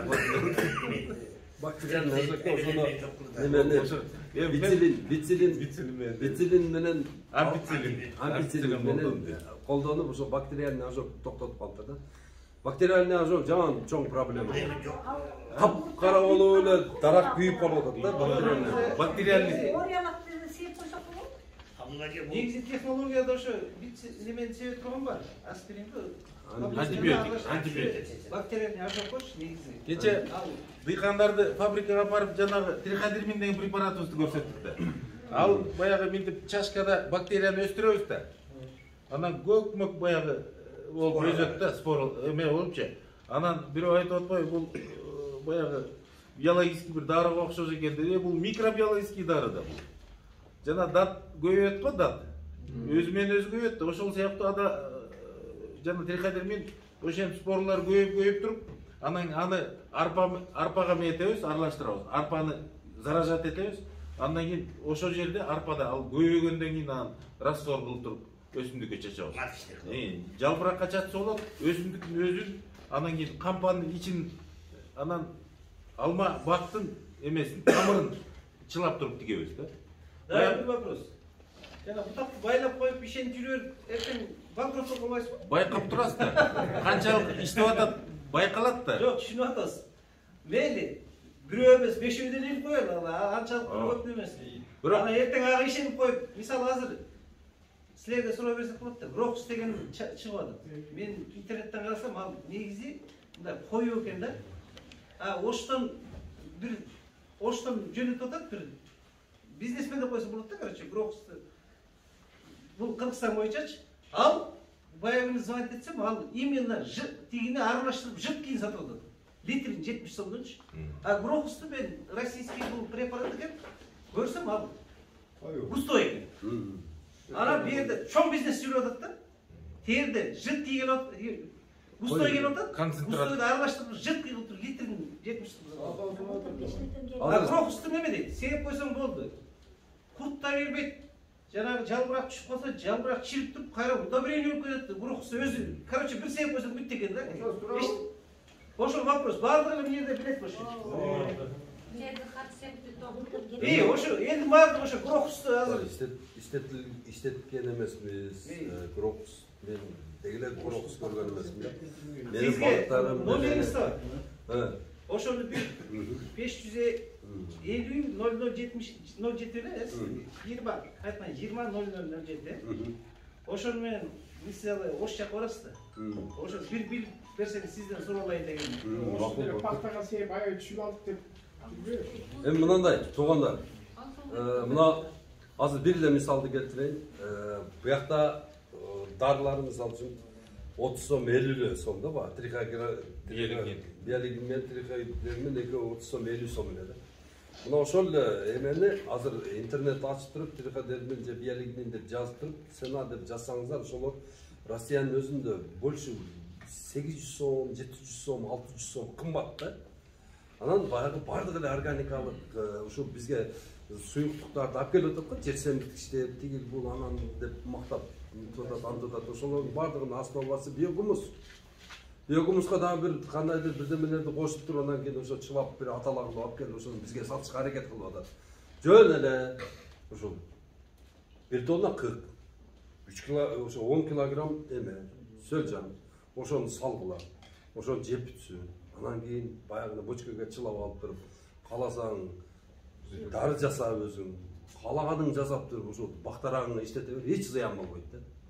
А ошол силерге 1 килограмм биогумус 1 сомго түшөт. Бир дарагыңыздар, 10 жылдык дарагыңыздарга 20 килограмм бересиң, 20 килограмм менен 20 сом менен силер ошону не обработка кылып атасыңар да, обогащать этип атасыңар астын. Өte арзан. Азыр өзү ушинтип дарылардын баарын айтып отуруп, элдин башы айланып калды, кайсысын себебин чынын айтканда. Ошо мен айтканым окула.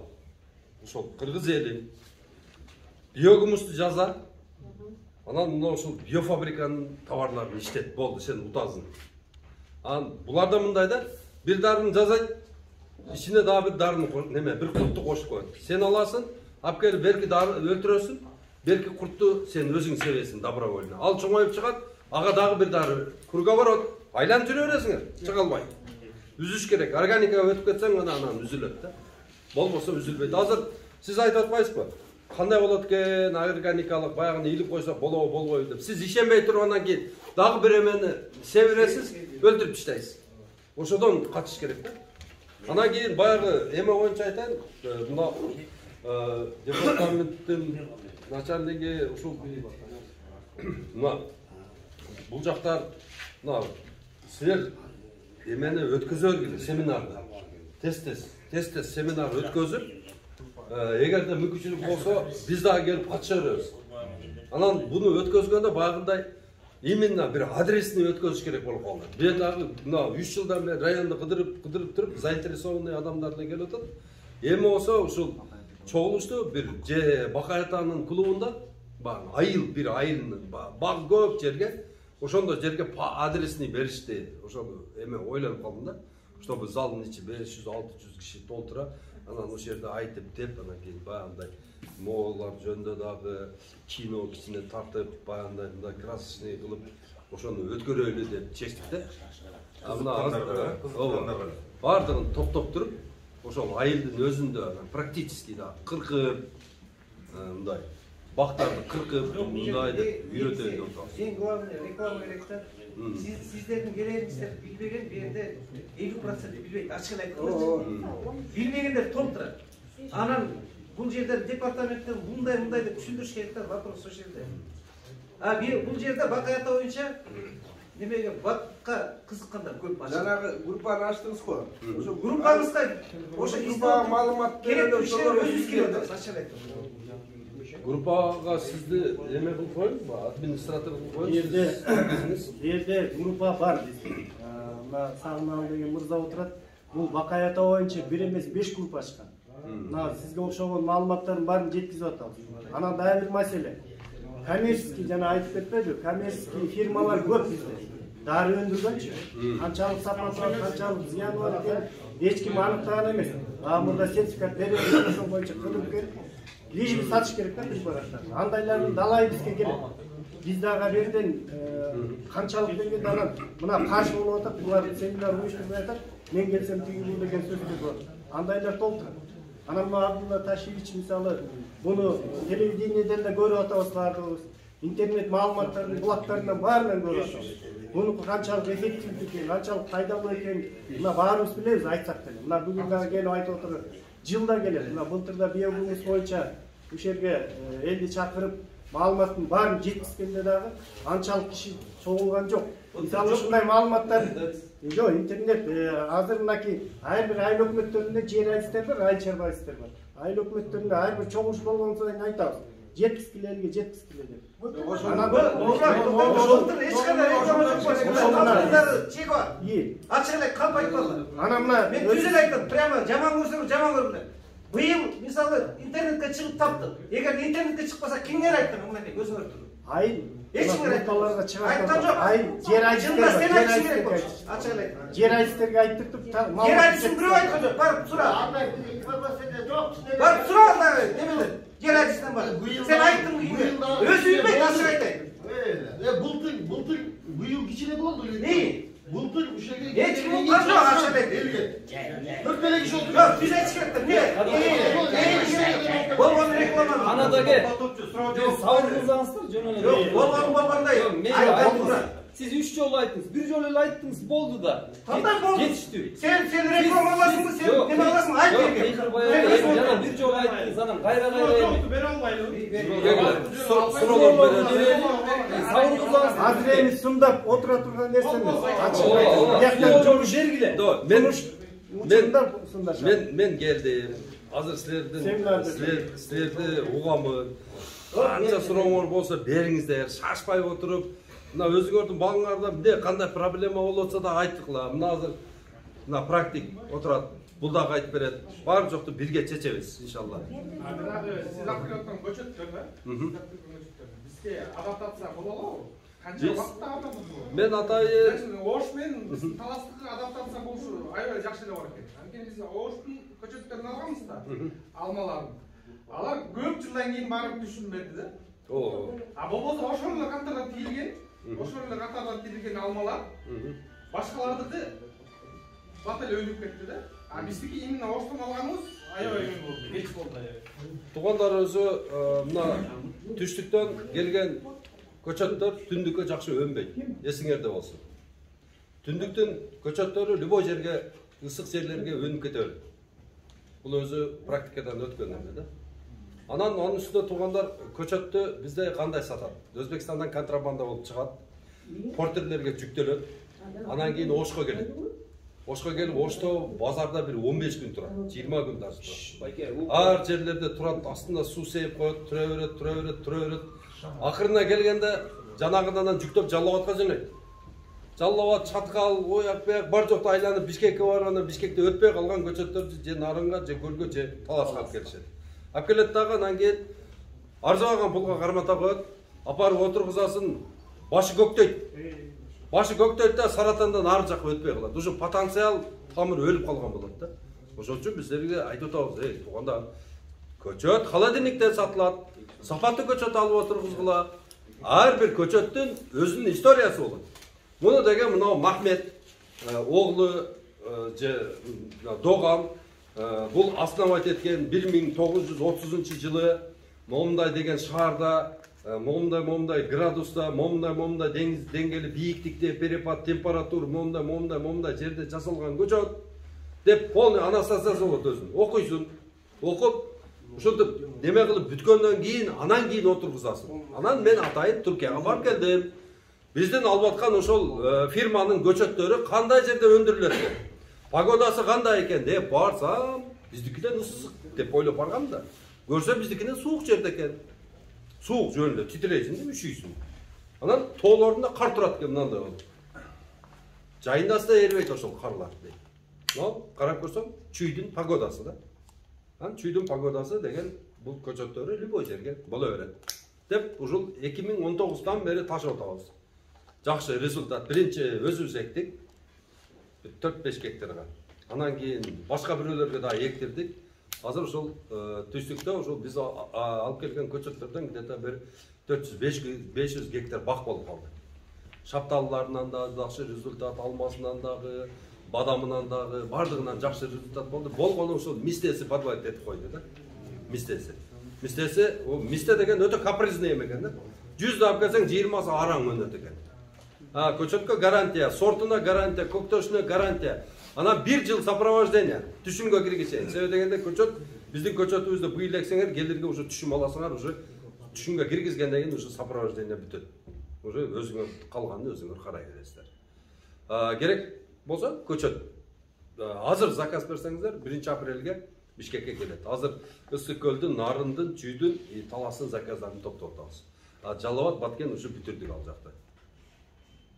Слив аласыңар, Галавал алма аласызбы, Анжелинову, Стенлейви, же баягы бадам аласызбы, бардыгынан алып келип беребиз. Булардан буклеттери жок болот.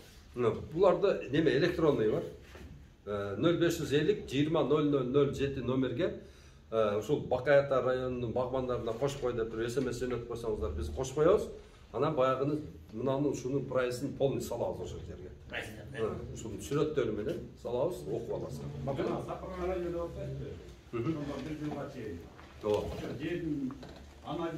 Ооба, жердин анализин алабыз. Анан сизге кайсы көчөт туура келгенин анан беребиз.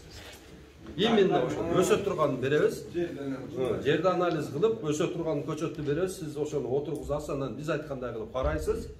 Ошол менен түшүм аласыз. Эгерде 1 гектардан ашкан болсо, агроном өзү келет. Өзү келип, өзү сопровождать этип, карап берет. Номерди кайтарып алышына. 3-4 киши биригип 1 гектарга отурса келет. 0550-20-0007. WhatsApp. Alma, үйde өткен алма, өзін өзі биттеп, қуырып отыр. Бұл еміне дары сеуіш керек. Туғандар, мұндайда? Өзін өзі биттеп отыр, немелерінде ала келген, биттегенді алма. Апкетші, биттерін көрелі. Биттеп отыр. Осының немелерінде ала келген да, сізге көрсетейін әтші. Ол сияқты ол өзін өзі биттеп еледі. Ондай ол биттеп отыр, өзін өзі. Еміне дары беріш керек бұл. Қандай бұл? Өзін үшін биттеп, анан қуырып отыр. Жалпақ болғанда ол шыға ма? Şunu sizlere göstereyim. Ana жылына қуырып отыр, ар бері демеден. Сақ-сақ болар. Bunu öyle Ülküm, sen bunu dekaorda железный купорос менен 1%lık менен 1 çatışın gerekli. Hazır olsa sol 3%lık medi купорос менен 1 çaçasın. Anan tilega karşı bu жактарда энтомофаг бар. Ошодон алып барып коёсуң. Анан ага эле болбой турган болсо лок менен жуйсуң. Же кирсам менен жуйсуң. Мага деген ушуну көтөрүп бардым. Ушундайды каластын эмесине көтөрүп бардым деген дары берди мага. Железный купорос берди, тизектен. Анан кийин кайсын ново дарыны берди. Ушуну 23 грамм кошуп туруп, 10 литр сууга алып, кошуп турган дарыласаң ушул жок болот депчи. Железный купорос бул Железный купорос өзүнчө, ана буну өзүнчө дарыла деп берди да. Мен дарылап көрчү. Аны сиздерде кандай дары мисалы? Бизде жалаң ушул органика дары биздики. Ошол эң баягы химиябыз ошол железный купорос, анан медный купорос. Анан калганы болсо ушу эрмен кайнатып, ошол менен дарылап атабыз. Азыр кайсы дары менен дарыласам жакшы болот мисалы? Азыр медный купорос чачпа. Медный купорос, железный купорос тигилдер. Железный купоросду чачпа. Азыр чача турган болсоң, сен медный купоросду аркасынан медный менен обработка кылсаң, эки реакция жүрүп кетип алмаң өлүп калат. Буну деген декабрдын 1-inde кылышың керек. Азыр железный. Азыр эми только медный купорос. Медный купорос. А буну чачып берейин жана жарым литр. Аны чачпайт. Чачпай турайынбы? Купорос менен эч нерсе аралаштырса болбойт. О, акеңе бир көрсөт. Медный купорос уже 100 жылдан бери испытание өткөрмөсү. 200 жыл тарыхы бар. Туугандар, биздин номерди жазып аласыңар, бу жерде эски номерлер жазылып калган. 0500 63 22 53. 0500 63 22 53. 0563 22 53. Анан ушу бир жуманын ичинде, марттын ичинде жана апелинус илиш керек да, марттын ичиндечи. Ошого эртелетсеңиздер, бизде көлгө 2 күн убакыт кетет. Мунарбек. Номер бар да? Берде эски номер жазып калдыр, эски буклетти алып базар. 0500 63 22 53. Анан Абдулла Ташевич бир ой келди да. Кечеде Кара-Бурада дыйкандар менен сүйлөшүп. Берде көңүл бөлүп коюп, аке айтып атпайбы? Уклаңыздар. Департамент айткан жок, миткен жок биз. Анан тиги эжедагы биогумус менен кызыктар экен да. А биздин офисти көрдүңүз да? Ооба. Эки этаж зданиябыз бар, ошол жерде производство бар, ошол жерде биогумустун да производствосу бар. Анан Кара-Буралык дыйкандарга айттык, ошол жерде бир площадка кылайлы депчи. Ушундай чогулуштарды ошол жерде эле өткүзөбүз. 30-40 киши бата турган залыбыз бар да. Органикага тиешелүү, андан кийин бул айыл чарбасына тиешелүү, бакка тиешелүү. Мисалы, бул Сагыналы акебизге да айтабыз, Абдулла Ташевичке айтабыз, ошол жерге келип чогулуштарды өткүзө бергиле. Биз да кызыктарбыз. Дыйкандар менен бетме-бет көрүшүп, мисалы, кээ бир дыйкандар менен телефон менен сүйлөшөбүз, бирок жүзүн көрө элекпиз. Жолуксак тааныбай өтүп кетебиз. Бирок андан көп информация ала алабыз да. Ошол сыяктуу Кара-Бурага, Кировкага барып турасыңар. Барып турганда биофабрика деп сурасаңар, автобазанын аркасында 2 этаж зданиябыз бар. Ошол жерге биз бул сезон убагында суббота күнүндө иштей турган болобуз да. Бая производство болуп турган. Ошол малда жөн эле кирип баш багып, кызыксаңар, отуруп сүйлөшүп, маалымат алышып турганга ушундай площадкалар биз ошол жердебиз. Автобазанын аркасында, же Робинди көздөй баратканда, оң бетте кызыл здание. Кайсы боско жетпейт, Боско жетпейт жана. Автобазаны. Бул боюнча сиздерде кандай немелер бар мисалы? Бу жерде жазылган Амлисеевич деген эме бар, энтомофаг бар, ошол. Анан кийин жана грибков оорулар 7 жылдан бери дыйкандар колдонуп атат да. Бакаяталыктарга алып кетип атты, жанагы эмне чачты эле? Дельтаплан менен чачты. Дельтаплан менен чачты дагы, анан кийин бир жумадан кийин айтты, күчүп атат депчи. Анан бизден алып кетип атты да. Биз ошо эскерисинче күчөтө эле жөндөй, чөнтөккө болгон зыян анын химияны колдонууга любой убакытта жетсесиңер. Биологияны аракет кылып көргүлө. Эгер таасири жок болсо, химияны алып келип бере бересиңер. Эми крайний случай химияда, а так табигый жол менен бир өстүрөлү да. Ошондой сунуш да. Ошо Афилинус бакка Мунарбек Канбек уулу. Ошондо Абдулла Ташевич. Жана фундуктар бул жака жибере турганбыз го да. Саматка берем ага. $4 беребиз го? Канчадан? $4. Бул жака айтып коелу канча экенин. Келечекте Кудай буйрса, эгерде алманы сотун деме алсакчы. Анда алып келип беребиз. Жазып, мага WhatsAppка эмне алышыңызды жазып туруп жөнөтүп койсоңуз, мен Жок, саматтан эле алайын деген ойдо. Ооба, саматтыктан эле аласыз. Бирок сизге эмне керегин биз билишибиз керек. Менде дагы бир суроо бар эле. Контрольный Сөлжан боюнча. Мен Кыргызстандык эже сурап жүрдү да, экөө-үчөө сурап жүрдү. Аны эгер мен акчаны берсе сизге салыш керекпи? Сиз салгандан кийин Саматка берип беремин, саматка берип ала бересиңер. Макулбу? Саматка келди деп кабар берип коебуз, дагынагы группаларга бөлүшүп коесун, мен саматка берип берем, самат распределять этиптир.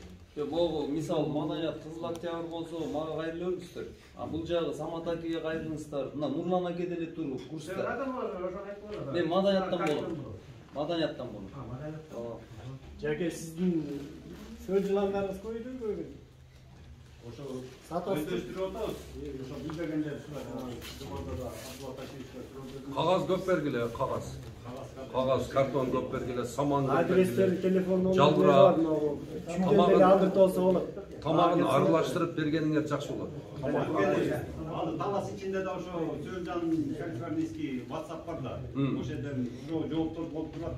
Болгондо кээ бир ар кандай экен методдоручу. Ким кандай карайт, кандай ошо тамак берет. Көзмө көз ошо сизден сурап алгандары жакшыраак болуп атат да. Жана берген да. Өзү мындайда таталдаштыра берет адамдар. Турмуш и так татал. Зачем еще будан да татал болду? Жөнүндө кык, Сөлжан суу бол.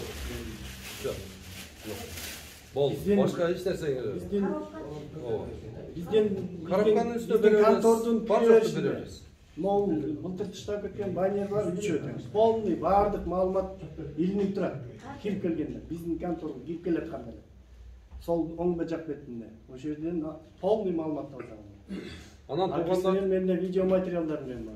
Мен жагып койбойсуз го? Мен койчу. Бул кишин атын сымат болот. Эмеден кече биогумус боюнчачы алынбайт. Биз турбайт экенбиз да, каласта. А мен бул 2 күндөн бери биздин үйдө конокто, мен бул кишини байкадым да 2 күндөн бери. Сыртта көп киши кылат экен мунучу.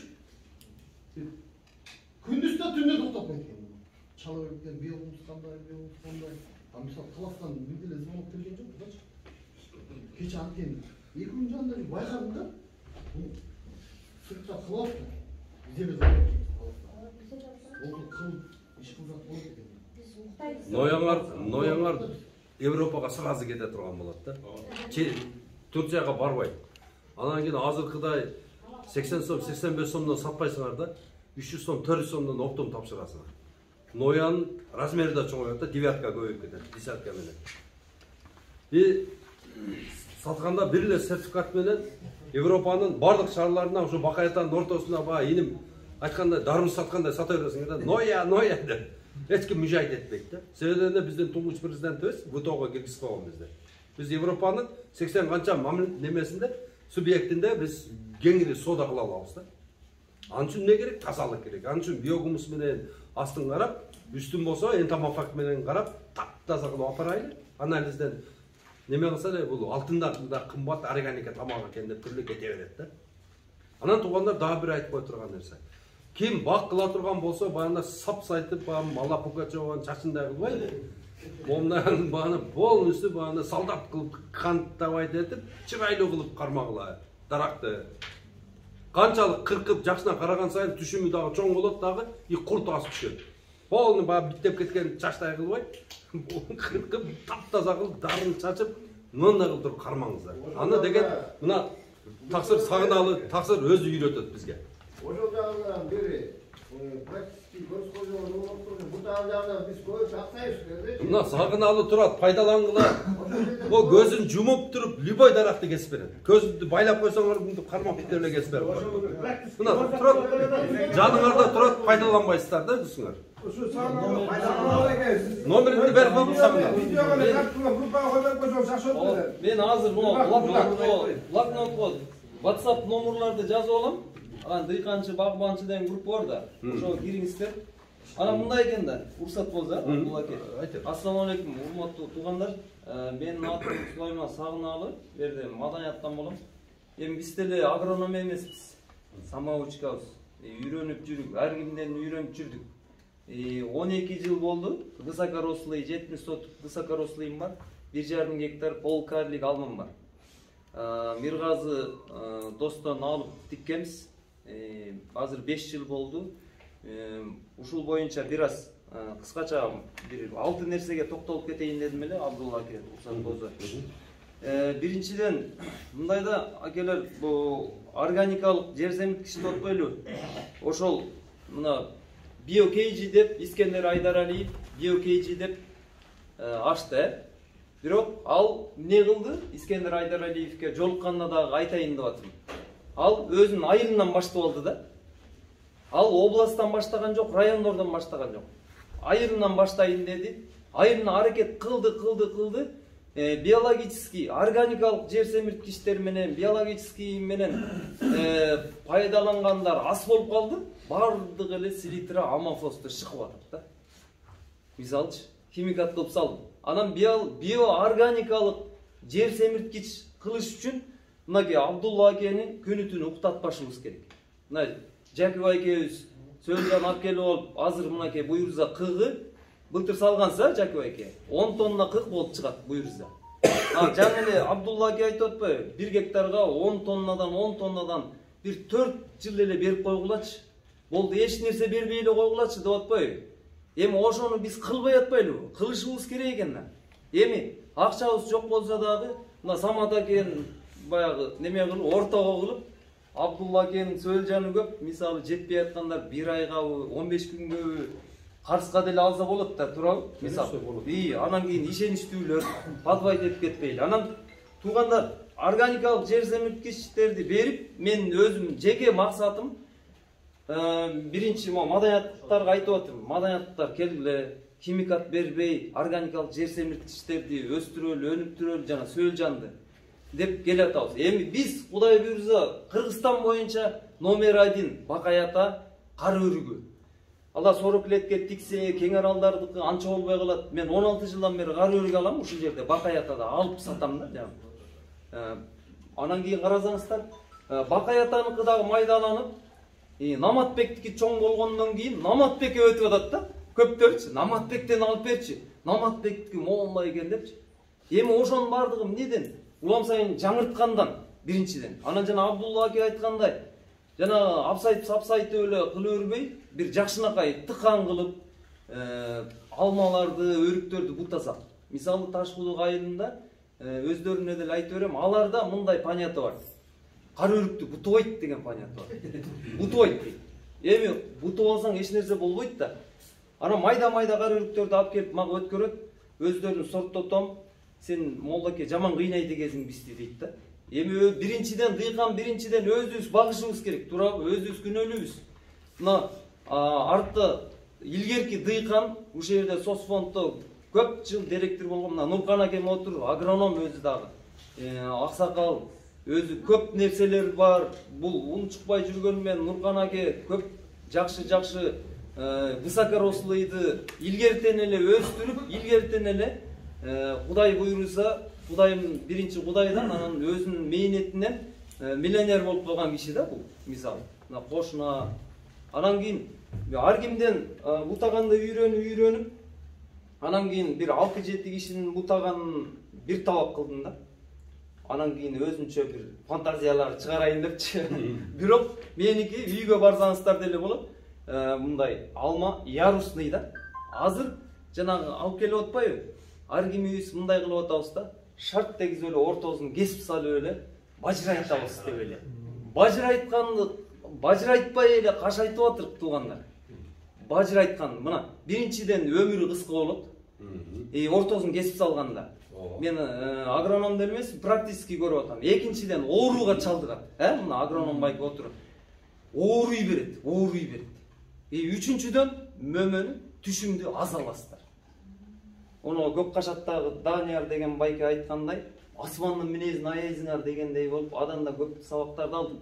Асмандын минезин аяйсыңар, 70 сантиметр сайын ярус кылып барып эле шаадыңа неме кылып коюңуз. Ошо шаадың 4 метрби, ошого расчет кылып кой, ошодон биягын мындай аккуратный кылып, жакшынакай кылып, жана Абдулла аке айткандай биттебеген, сапсайган чачтай кылбай, жакшынакай аккуратный кылсакчы, сонун болот экен. Ошо бутаганды көп билбей атпайбыз. Бутаганды билбей атсыңар. Эми бутаганда Кудай буйрса, мен жакында чай берем, тамак берем, 4 жылдан бери ошол ишти кылып жүрөм.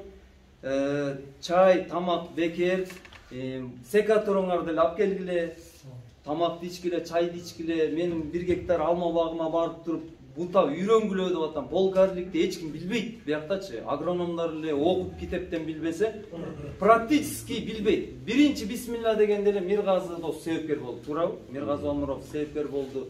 Алып келди, 2 гектары бар мына могу жерде. Мына укмуш. Сиз деле бир аз иштеп чыкпадыңыздар көчөттөр боюнча.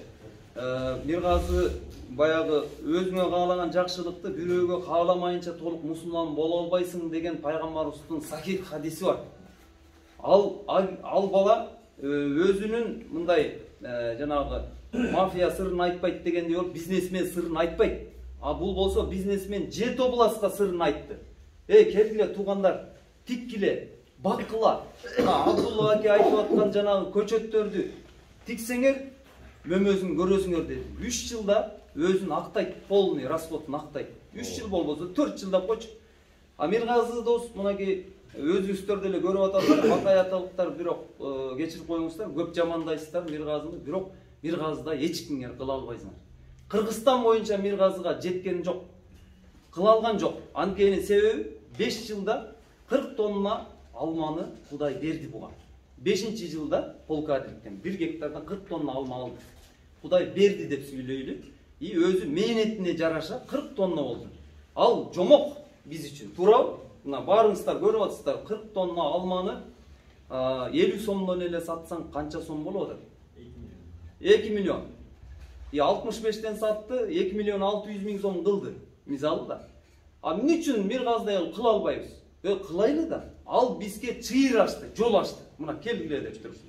Жет областка семинар жүргүздү. Эми биздин негизги максатыбыз мынакей Абдулла акеники дагы, Мунарбек акеники дагы биологическийге өтөлүү, органикалык жер семиндиктерге өтөлүү деп атпайлыбы? Биз органикалык аймак бололу. Мисалы Бакаята. Жет область боюнча кара өрүгүбүздөй кара өрүк жок. Мисалы.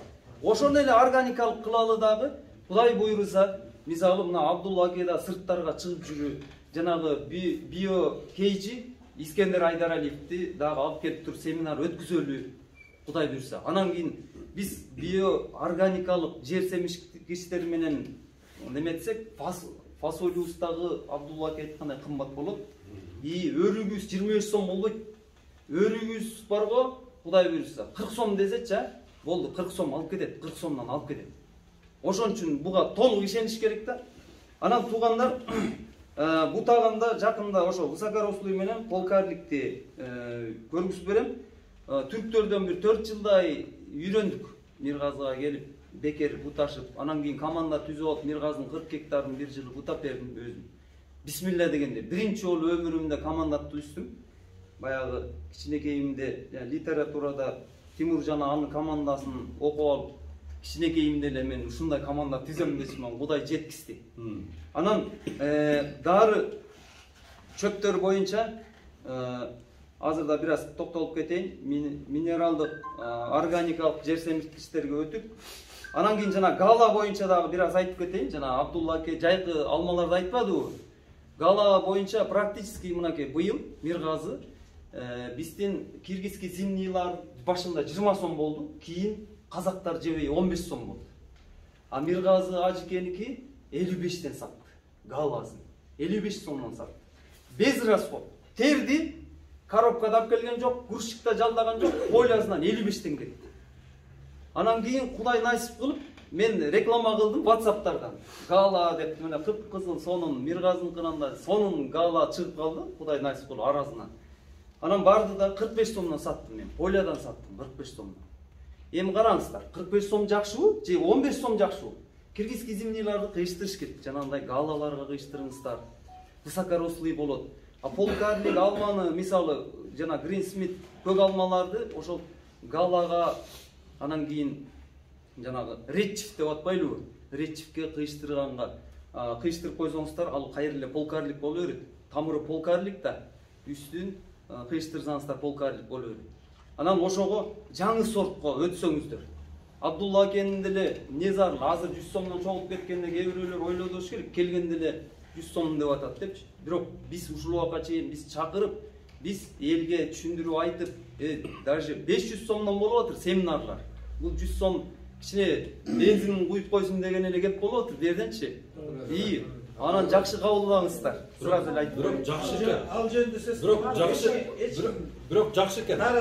Мына немебизди, майыбызды, анан экөөбүздүн чай пайыбызды көтөрүп атасыңар. Нормально. Кыйналган жокпуз да бунусун. Жок, ошо келгениңизе рахмат. Сонун болду, алхамдулилля. Анан менде буюрса 14 гектар жер бар.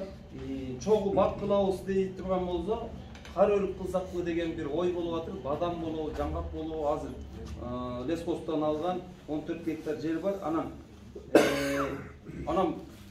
мондай долбоорда жазып 6.240.000 сомго долбоор жазсам бак боюнча биринчи жолу жазып Нурлан аке болуп экос жазып атабыз. Биринчи жолу жазып атам мен деле. Долбоор проекти десе эле ардеге чоочуй бербей, ошол бардыгын үйрөнүшүбүз керек экенбиз. Жигитке 70 өнөр аздык кылат дегендей болуп, мынакей кээ бир адамдар сакалчан деп сакалчандарды жаман көрөбүз. Оштон, Бишкектен келип алып, мынакей сакалчан Абдулла аке Борбор Азия биримдиги деп WhatsApp'тардан түзүп алып Кыргызстанды дүңгүрөтүп атыр. Бул талас эчтеке эмес. Анан кийинкисинде Кудай буйрса мынакей Мунарбек акебиз дагы директор. Биз быйыл буйрса Кытайдын дарысын мен мисалы Талстар дегенди 7 жыл бердим. Ошо 7 жыл бергенде мен ошону айтып анан сөзүмдү бүтүрөйүн. Бергенде кайра огуш бетер бир 3-4 күндөн кийин эле көбөйүп кетти, кайра дагы биттеп, оорулар. Анан мен мынтип ойлодум, Кытай ата бабаларыбыз айткан Кытай өмүр бою жакшылык кылбайт Кыргызстанга. Кыргызга жакшылык кылган эмес Кытай дагы деле жакшылык кылбайт дегендей болуп, өзүмө ошондой ой келди, ошодон кийин токтоттум.